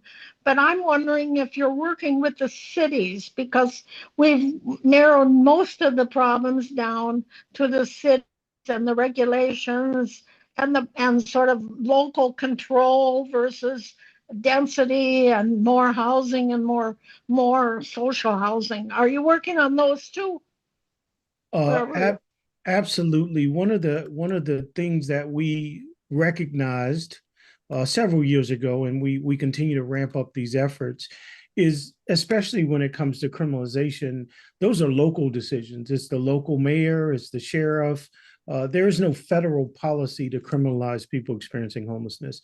So we've been working a lot on that. And in addition to those initiatives, we've been working on things like zoning in communities. That is another really big issue that has a lot of opposition, changing those laws. If we're going to create affordable housing to the level, we do really need to address zoning in a lot of communities. But to your point, one of the things that we're doing, and that's why we are, with our rally, we're having these simultaneous actions, is because we have to lift up the issue, change the narrative, and make people aware in those local communities.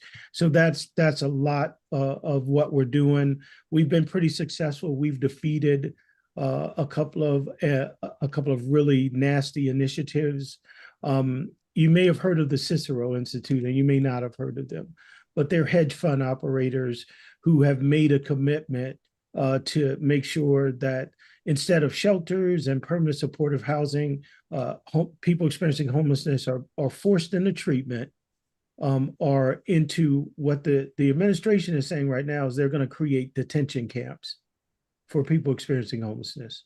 And I know we've been here before, but that is their actual plan. It's in Project 2025. And the president issued an executive order last week saying that he wanted to start these detention camps. Oh my God. Well, I did want to, we got Susie Shannon with us, thankfully. Susie, good to see you. We still have 46 people with us. And I do want to mention that Trump has, when he was asked about the crash in the economy, he said, and I quote, and this is actually from the Bible, only the weak will fail. I mean, that's pure social Darwinism. And of course, it blames anybody's economic problem on them, as opposed to society having any responsibility for. Only the weak shall fail. That's somewhere in the Bible, and here we have Trump telling us, a guy who was born a billionaire. Don't get me going on it. So anyway, Susie Shannon, you're one of the great heroes of the, or sheroes of the movement to end homelessness. You're with Donald Whitehead. Couldn't be better. Say hi. Hi, everyone. So for some reason, I can't turn my video on for this Zoom.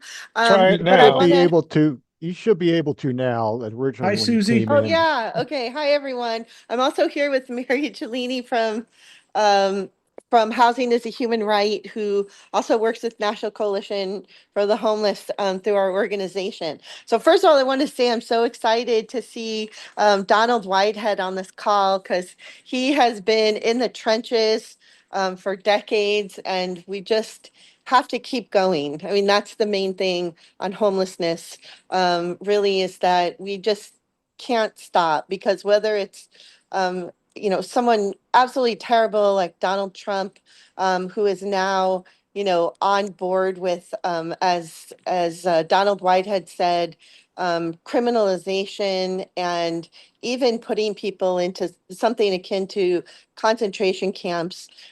We obviously have to be like the resistance to all of this. We have solutions to homelessness. Obviously, Donald talked about adaptive reuse and taking these empty buildings. If you live in Los Angeles, we have 70,000 vacant units in Los Angeles alone, enough to house every single person who is unhoused. It's the same in San Francisco. It's the same in cities all across the United States.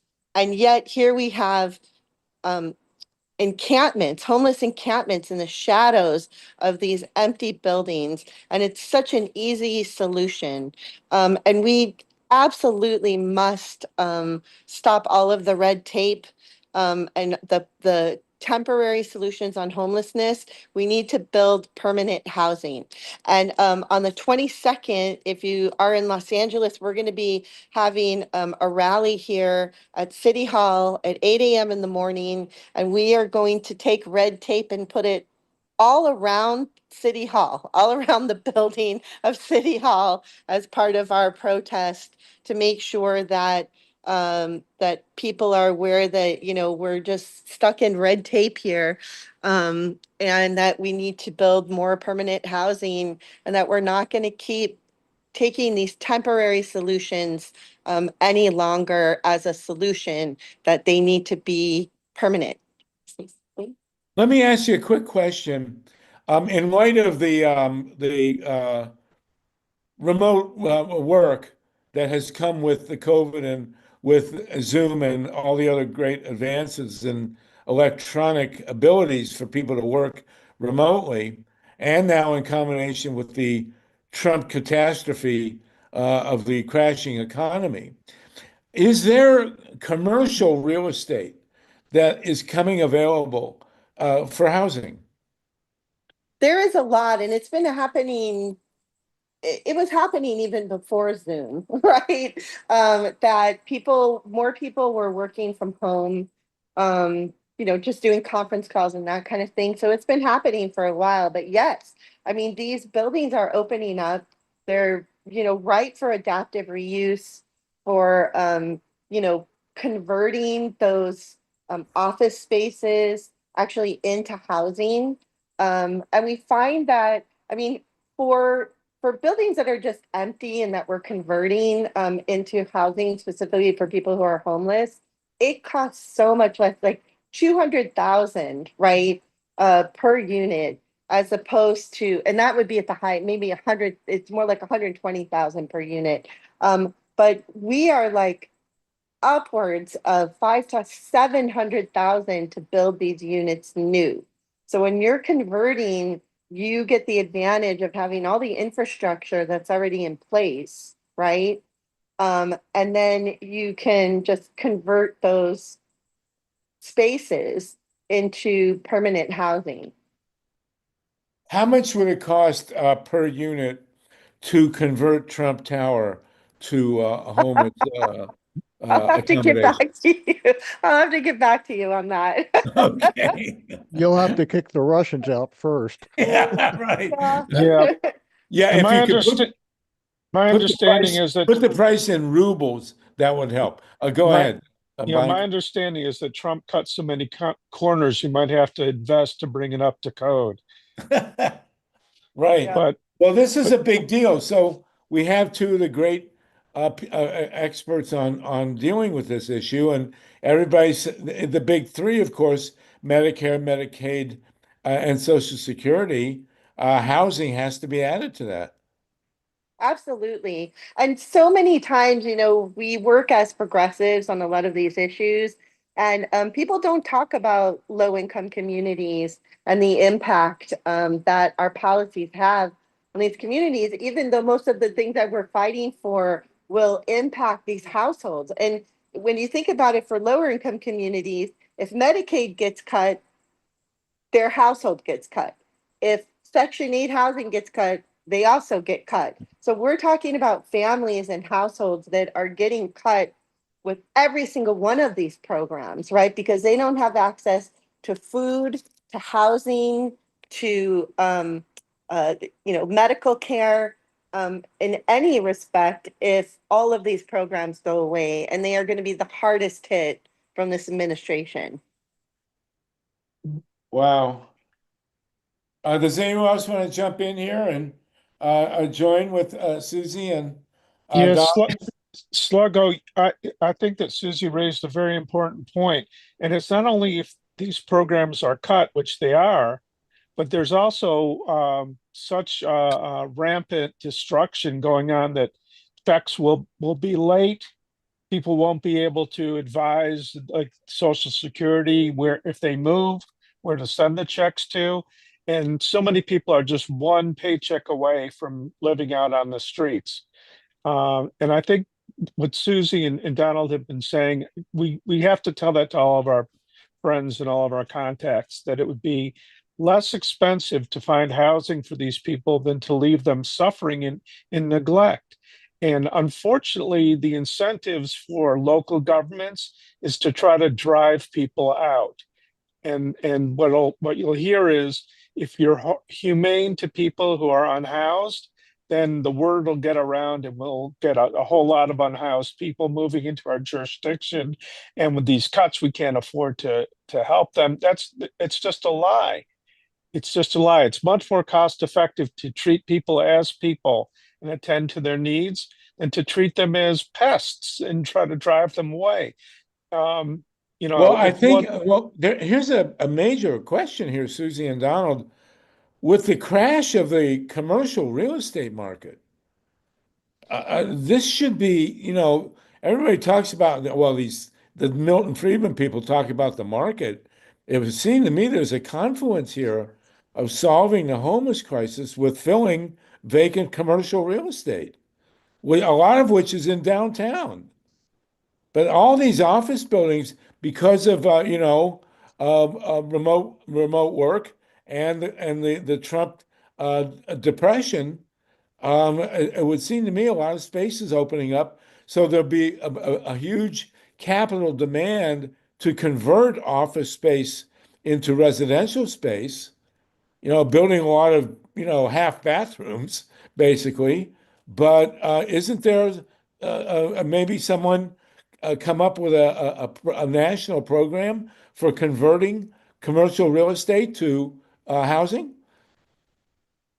Well, Susie can answer it and I can answer it in this way. We've been working with the Pew Institute, and one of the major causes for homelessness in the first place was the loss of SROs. Do you remember the old YWCAs and YMCAs that? Oh, what's an SRO? I'm sorry. Single room occupancy. Okay. So if you remember in the late 70s, early 80s, these single rooms existed all over the country. YMCA housing, workforce housing, they called it. Hundreds of thousands of those left the market. Why? Why did they leave the market? Because cities in urban renewal projects started to remove those and build some of those big office towers that are now vacant. And so what happened is they didn't want the poor people close to the downtown business district. So they created additional programs to move people out. And then we also saw a lot of those people end up in homeless shelters because they didn't have that option anymore. So as I mentioned before, the cost of housing outweighs the minimum wage jobs that most of those people used to have.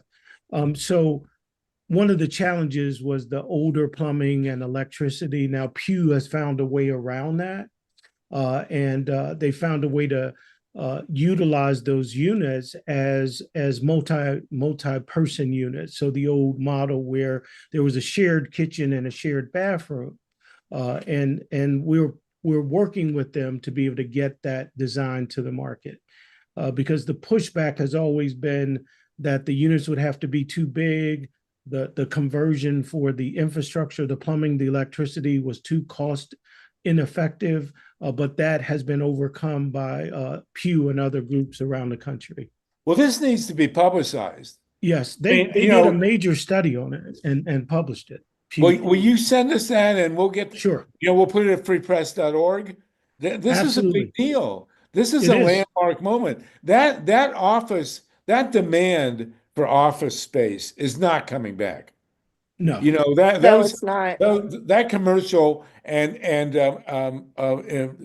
industrial real estate, administrative real estate is never going to have, not with Trump, And by the way, isn't Donald Trump's favorite song YMCA? I mean, can't we use that as like an incentive to get him to switch? Anyway, go ahead, Susie. What were you going to say? Oh, and Paul has a chance.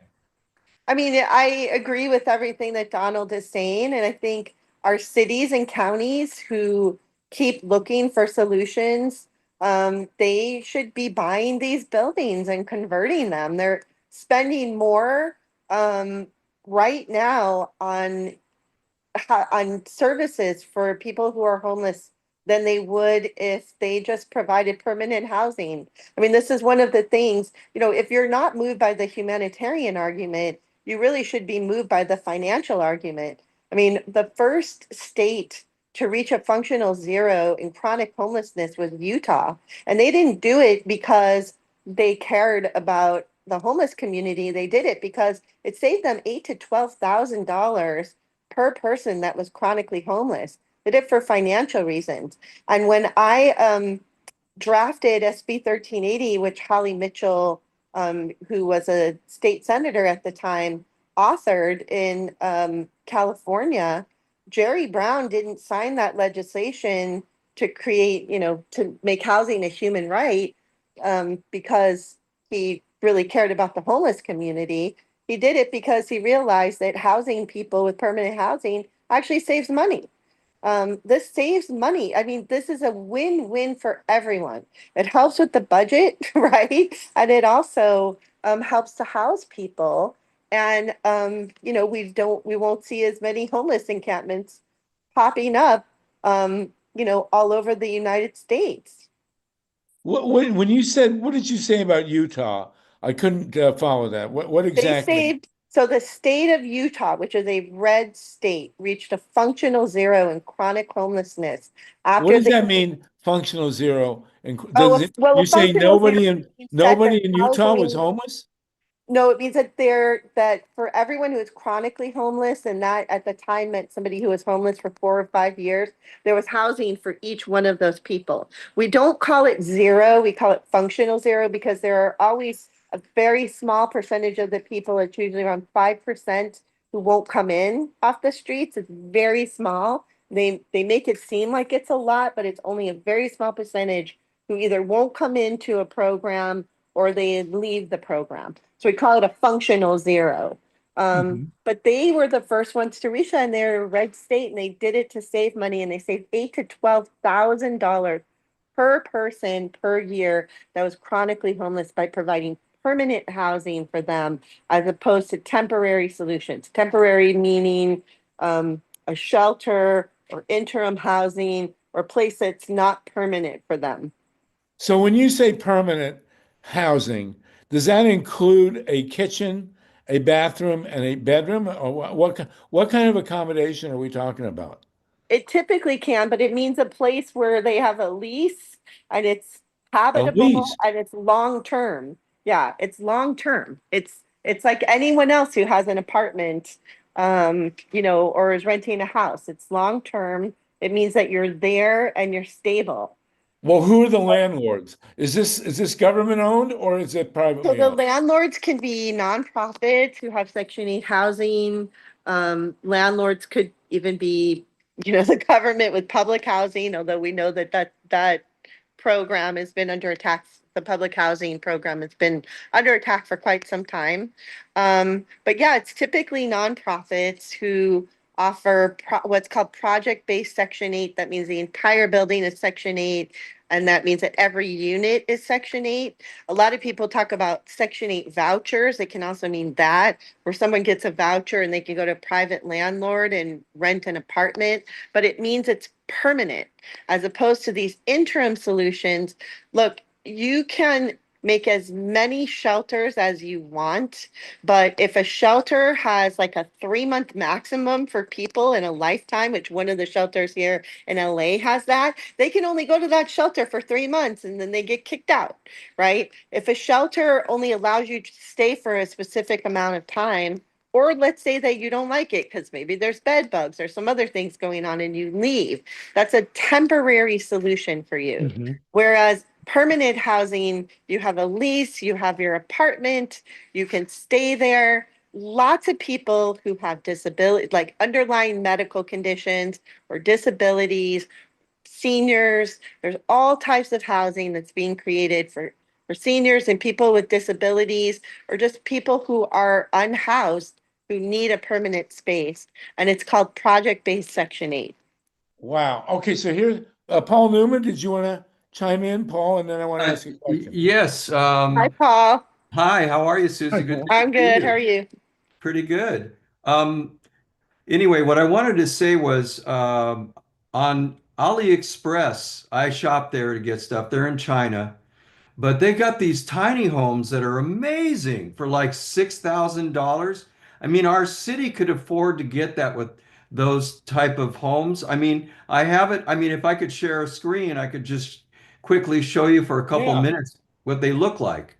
You Right. can, but they're also building these in the United States Well, as yes, well. So exactly. why do you need to import them? It's such a waste. Well, no, I understand that. That's not my point. The You point can is they share could the build these. screen. Go ahead. All I want to Yeah. do is just show them that they could build them here. Exactly. Yep.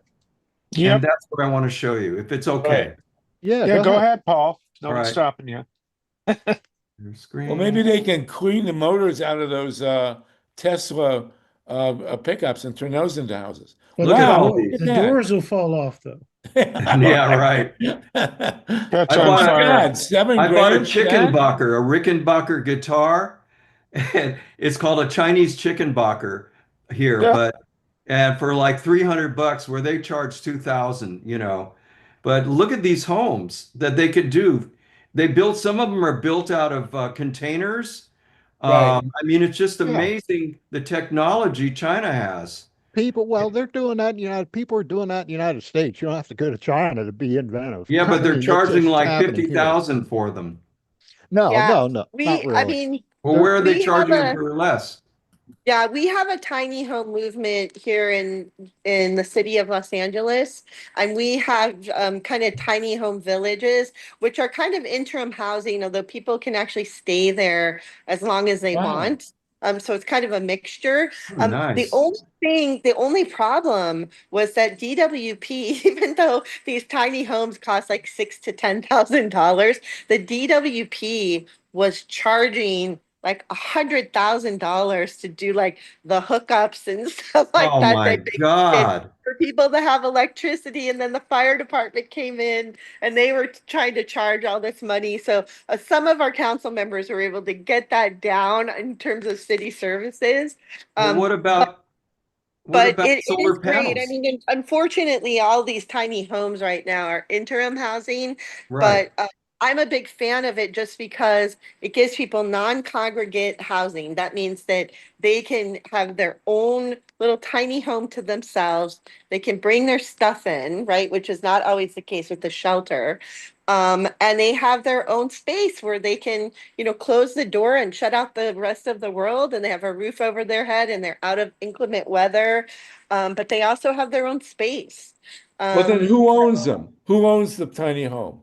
Well, right now for ours, the city owns it and then a nonprofit will manage it. So the city hires a nonprofit to manage the tiny home. Yeah. And then, but rent is charged. No, they don't charge rent. No, there's no rent? Okay. No, there's not rent.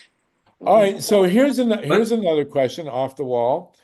Joanne Fabrics just went out of business. They have 80 big box stores around the country. What is going to happen to those big box stores? Could they be turned into housing? I could jump on that. And I also want to point out that there are some nonprofits that operate tiny home villages. There's a huge tiny home village where they're actually also doing 3D printing homes. It was actually the first place to do 3D printing homes in Austin, Texas. And that actually is permanent housing. So there are a couple of different kinds of, and we do encourage the production of any kind of housing. Now, some people have mental health issues that don't allow them to be in tiny homes. But for those who could utilize that housing, we certainly support that. And it comes in all kinds of forms. Hilda Solis is using container homes with air conditioning that are fabulous in Los Angeles. It's also happening in Atlanta, Georgia. But the question of, I think you've hit on something that we've been trying to promote, the use of all of these businesses going offline. The other option is just the whole, you see all of these malls that are losing leases, that people are leaving, especially the strip malls. Those would be ideal to create permanent housing in. The ideas are plentiful. There's tons of ideas. We just need the political will to do it. Now, do people actually like living in these places? I know there's a big argument. Well, there's always shelter space. I understand that people, and a lot of people hate shelters, but I mean, so do people like living in tiny homes? Would they like living in units that, when Chase Bank closes a high rise and we turn it into housing, are people going to want to live there? Oh, so here's my take on that, and Susie, certainly, I'm sure you'll weigh in as well. The idea is we give people options. That option is not going to be the desirable option for every person, but as long as we offer a list of options, so it might be tiny homes. There's a lot of problems with shelters. We could talk a whole day about that. Just the safety, the cleanliness. Some of those things are not being done properly. Most of the shelters have no accountability because they're not run by government agencies. They're run by private and sometimes faith-based organizations. So that's a whole nother issue. But, when what we do see often with adaptive reuse is that it's being done for high-end homes. And certainly those people in the $4,000 apartments in DC, they really like those units. So I'm sure we could do something comparable for people that are at the bottom of the economic ladder. So, I think the idea is just to give people a choice, not to force them into treatment or put them in an encampment, but give them some options that are viable. Like Susie said, the most important thing about those tiny homes is they have locks on the door. And we know that people experiencing homelessness are victimized often, especially women, the elderly, people with mental health issues and other behavioral health issues. So this gives them that option. The safety that's necessary for people to get on with their lives is critically important. But again, every solution doesn't fit everybody. So we need to offer a range of solutions. Well, And there are, oh, Harvey, there are just incredible examples of adaptive reuse, from malls to hospitals to schools that have closed and been converted. And we actually have an exhibit here in downtown Los Angeles at the Barclay Hotel, which, if any of you watched Beretta when you were younger, was filmed in this it says it's Barclay Hotel, but it's now permanent housing for folks. But we have a whole exhibit that actually shows these absolutely beautiful apartments. There's even a hospital here in Los Angeles that was converted. It's in East Los Angeles, that was converted into these beautiful senior apartments, affordable senior apartments. So, the sky's the limit.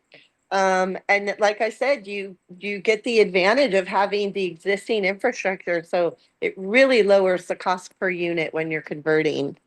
And the So time.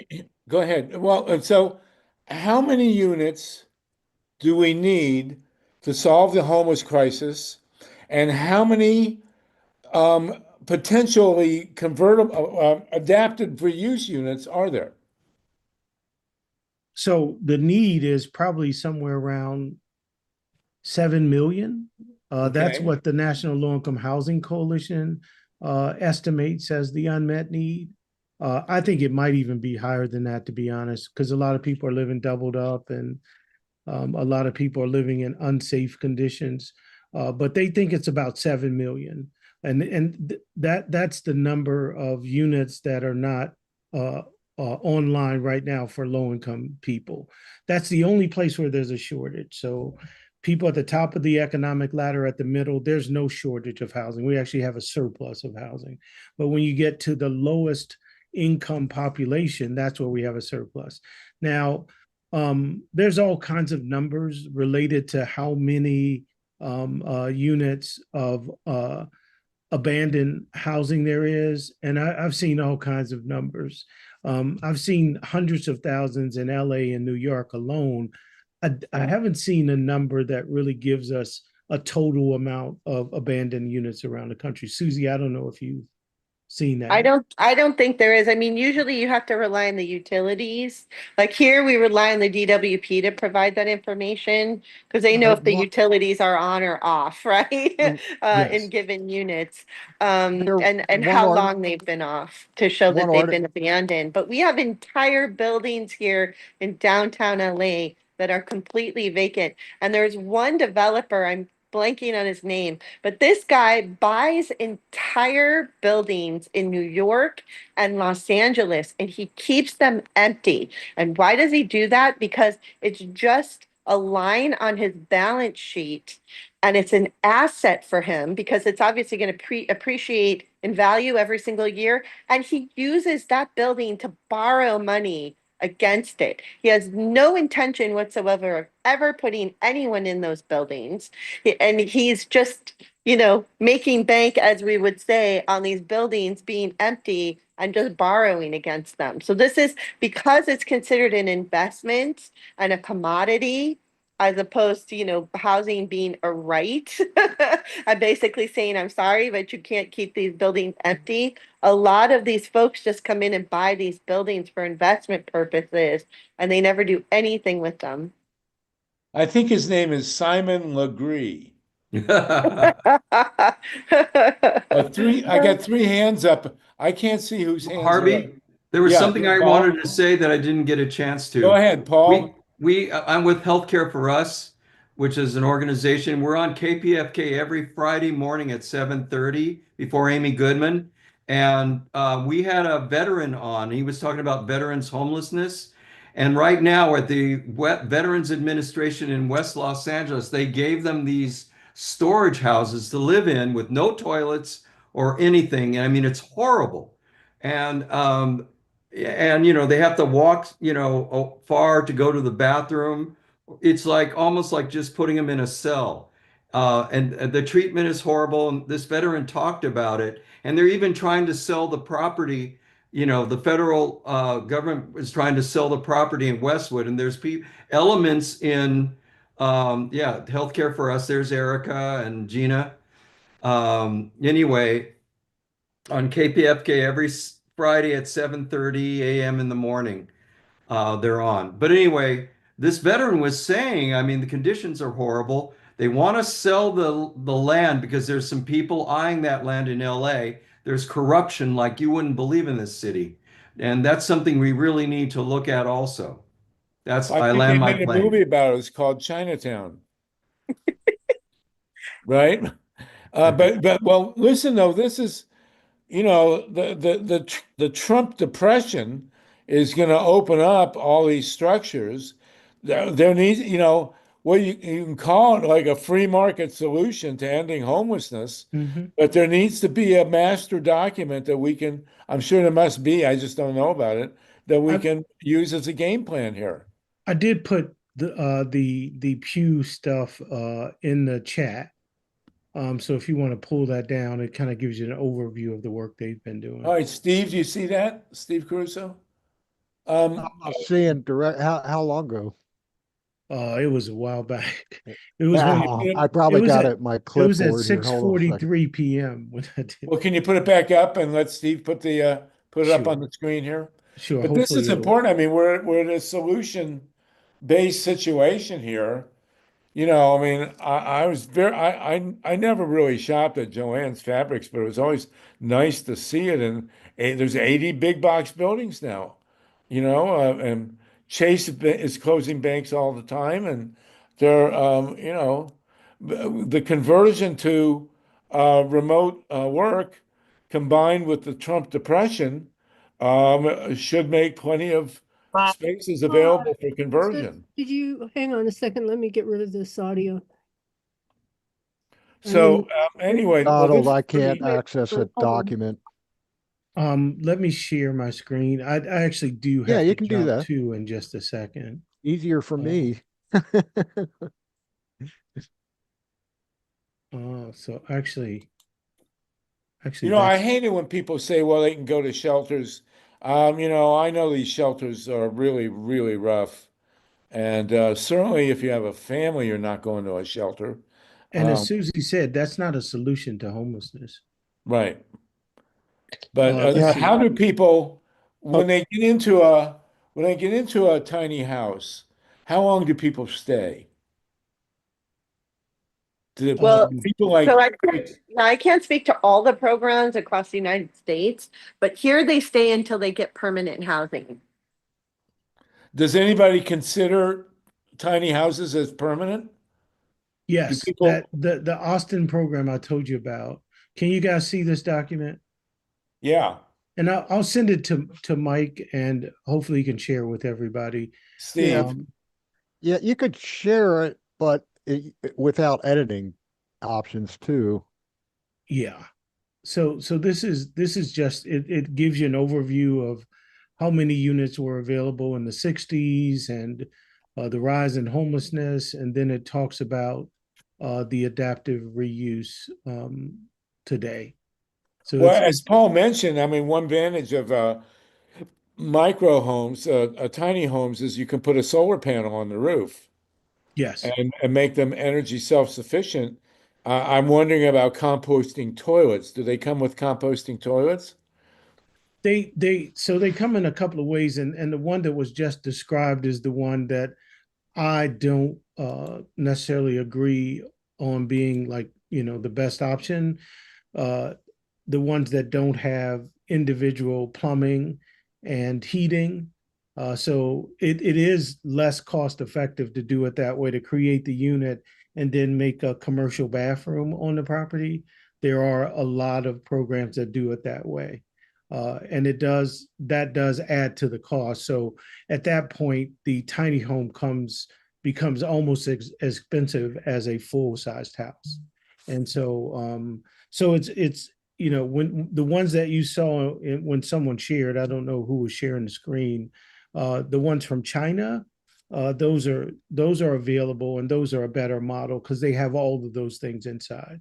So it isn't. Do they have a shower? Do they have a shower in The those? ones that come with plumbing typically do have a shower, but a lot of them, the ones he was mentioning that the VA had, Susie, correct me if I'm wrong, many of them caught on fire, if I'm not mistaken. There was a fire in some of those units because the building material was a little less durable than other places. I actually do have to jump. I have a media call I have to jump. Okay, very good. Thank you, Donald. You'll come back. Thank you, Susie. Always great to see you. Susie, Nice to see you, Don.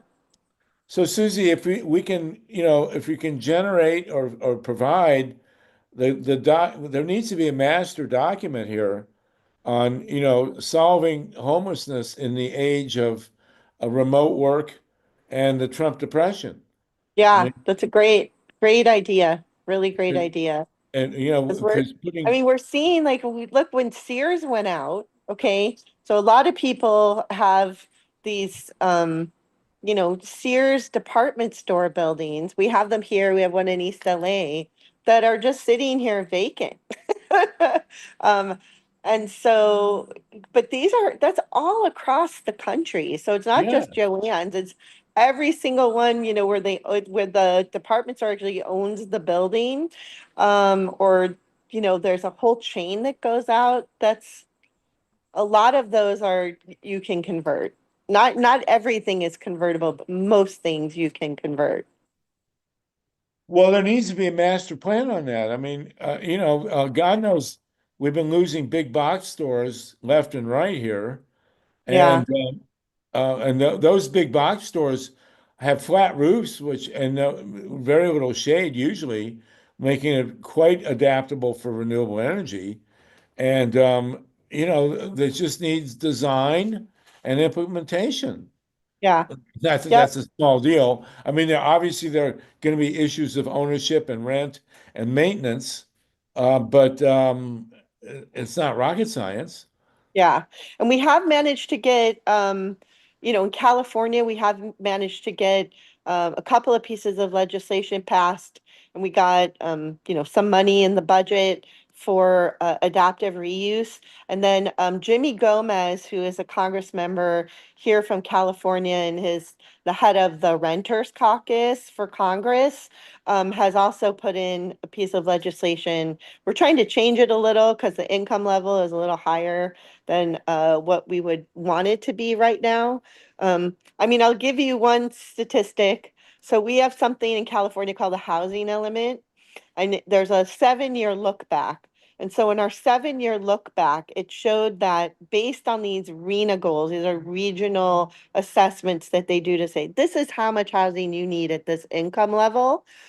For the market rate housing, the city of Los Angeles overbuilt. By overbuilt, I mean above the goal, 72,000 units of market rate housing, and underbuilt in the moderate and low income categories. And the lower you go, the less they built. Underbuilt 32,000 units. So in 7 years, we overbuilt 72,000 units and underbuilt for lower income folks. And that's a problem across the entire United States. That when people say we just need housing, you need to be a lot more specific, because we need housing for low income people. That is the one place where we're not building, and we need to be doing that. For me, it's just outrageous that we keep building housing for people who are already housed and people who are unhoused. We're way, way, way behind. But instead of building now, maybe we should be converting. I mean, Yeah. maybe Well, that's what we're you know. saying, because, there's like over 1,500 units that I know, uh, the Healthy Housing Foundation has converted here in Los Angeles. And then we know of like other nonprofits who are working on this, So but how did it work out? You say 1,500 units. How yeah, successful has the conversion working been? out great. Yeah, it's working out great. But So does that mean who these were owns not, them? yeah, but these were not businesses, right? Like office space.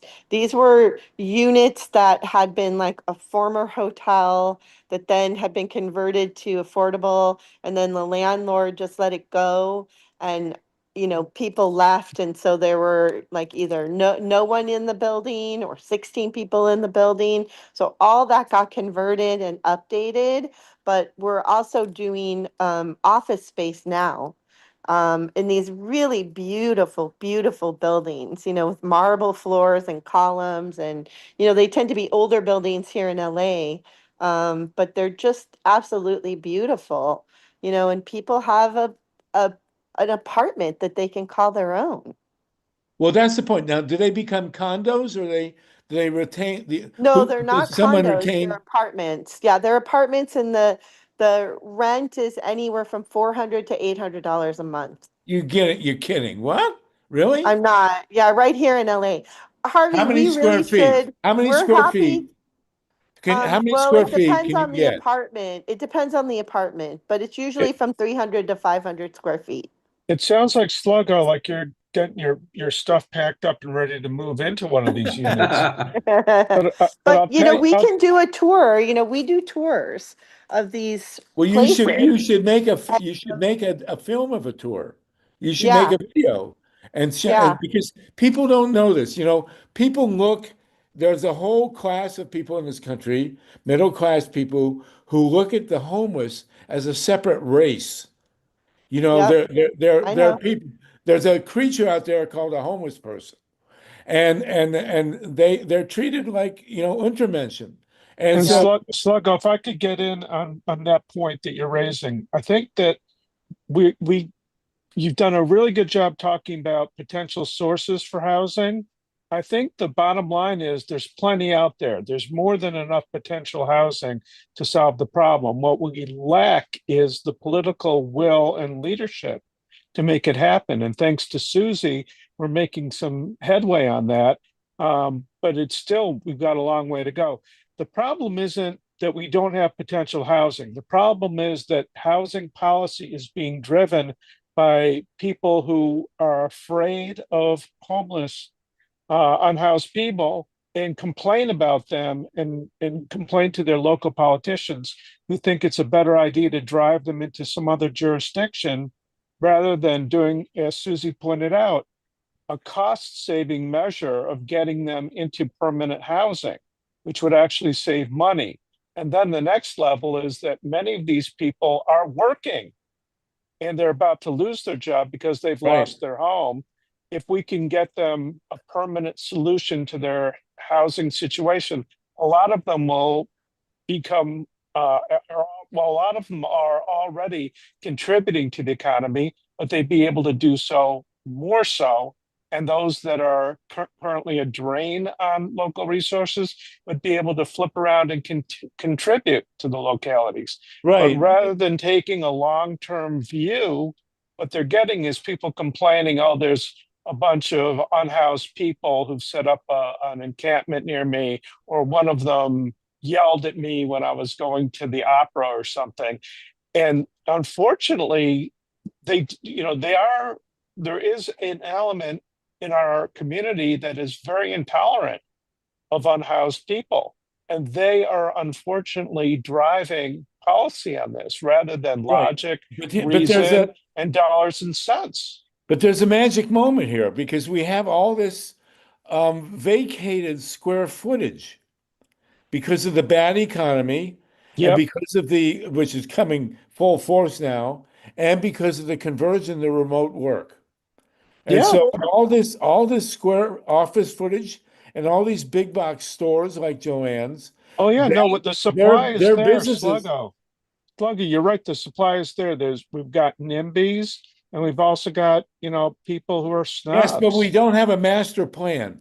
There needs to be Well, a physical master plan for converting this square footage, and then the homeless become an asset because the people who own this right. square footage are going to need occupants. That's right.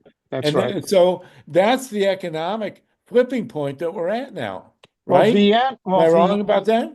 well, Vienna, Austria has adopted a plan that's been adopted in a lot of other places of social housing, where they realize that the cost benefit analysis is find people homes so they can contribute to the economy rather than kind of drive them around and Yes, push them away. And you're absolutely right that we do need a comprehensive plan. I think absolutely. that what Susie's talking about is working out legislation with a member of Congress, and then there's this renters caucus in Congress.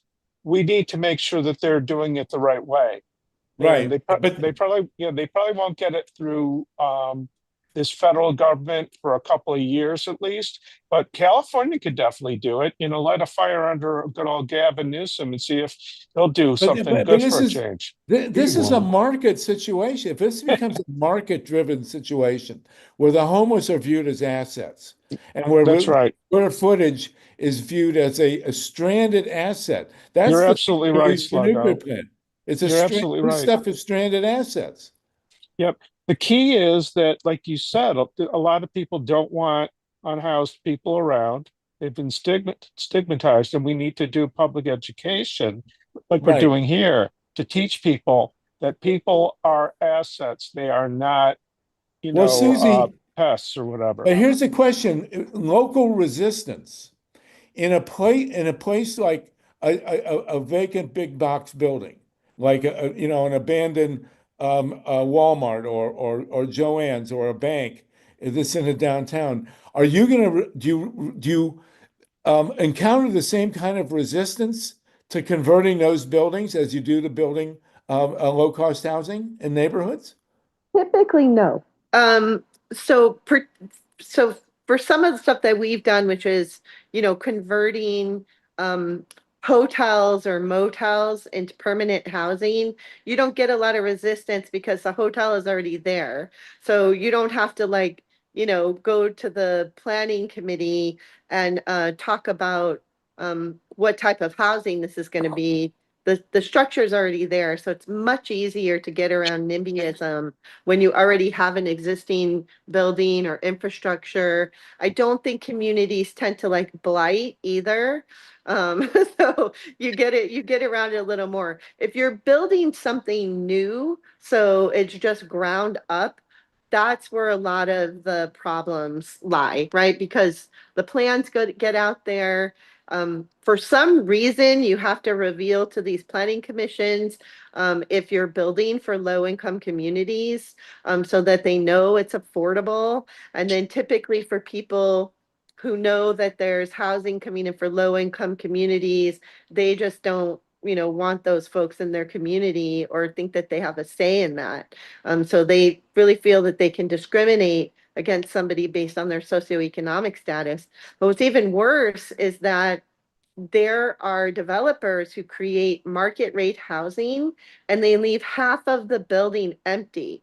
And so we've asked some of these landlords, like, why are you leaving, this building half empty instead of renting it? And they have told us that they can make enough of a profit with their market rate housing, and that the average cost of a 2-bedroom in LA now is $3,742 a month.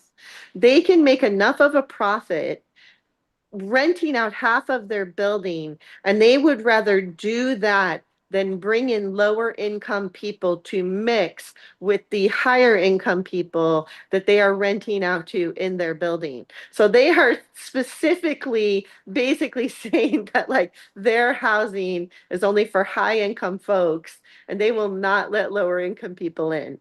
Unbelievable. Dr. Nancy, and then Steve, and then we're almost done. I just Susie, want to it's great to have you. I just want to emphasize what Susie said in a little bit different words. I see we have 4 populations. We have we have the homeless, some of them, and they're not all the same. But we have the activists, which are everyone on this call. But then we have all these do-gooders, activists who want to fix it. But then, and we have all these complainers in our neighborhoods who are NIMBYs. But the driving problem here is financial. They still make money by buying property and letting it sit, by not filling these spaces. And I don't think do-gooders trying to make rules to help the situation. It's more like butting our head against the wall. But we need to change the laws that allow these investments of gazillionaires to buy up property in this world and let it sit. Right. Very well said. Steve, and then we're may I almost done. May I speak quickly, please? Yeah, go ahead, Mimi. Okay, Go ahead, I'm Mimi. so sorry. I got a phone call organizing this Dolores Huerta thing. Did you all mention in Berlin? In the city of Berlin, I believe it was went on their ballot to seize unused property. And that made international news. And so I remember reading about that, and I've mentioned that to local officials. So I have to say, unofficially, they are looking at that. So thank you so much. That's all I wanted to say. That's why I wanted to jump in for the past 10 All right, minutes. thank you for Thanks that. Very everyone for interesting. organizing. Great to see. All right, Steve Caruso, go ahead. Anybody else? we're going to end in 6 minutes. Yeah, I was homelessness. Homeless for about 3 years, off and on. Traveled around the country, lived in shelters in various big cities, Philadelphia, New York, New Orleans, Louisiana. Yeah, I was treated quite nicely by the local people, just picked me up hitchhiking. You know, of course, there was bad times too. I'm not going to mention some of that, but generally, all in all, it was a great experience in my youth. And then I came to Columbus, Ohio, and worked at Friends of the Homeless here as a maintenance guy, doing construction work and so forth. And they had properties in the neighborhood nearby that were being rehabbed, and they had a guy on staff who was training the homeless people to do house construction and rehab these houses. And what the state of that is right now, I don't know. But this guy was a master plumber from L.A. And he used to hang out with the lead singer of Three Dog Night and so forth. So, I mean, there's a great movement in Columbus, and you know, when I came here, I was just so impressed with everything that they were doing. Just Hey, trying to, Steve, was the guy named Jeremiah, and was he a bulldog? yeah, all of that, all the above. All right, well, listen, you guys, we're done. It's about to be 4:20. Everybody's got to go toke up. Susie, it's really great to have you. Thank you. And you know, I know I'm not saying anything new, but this is a moment where with the huge crash of the real estate, of the commercial real estate industry. I mean, this is a big deal.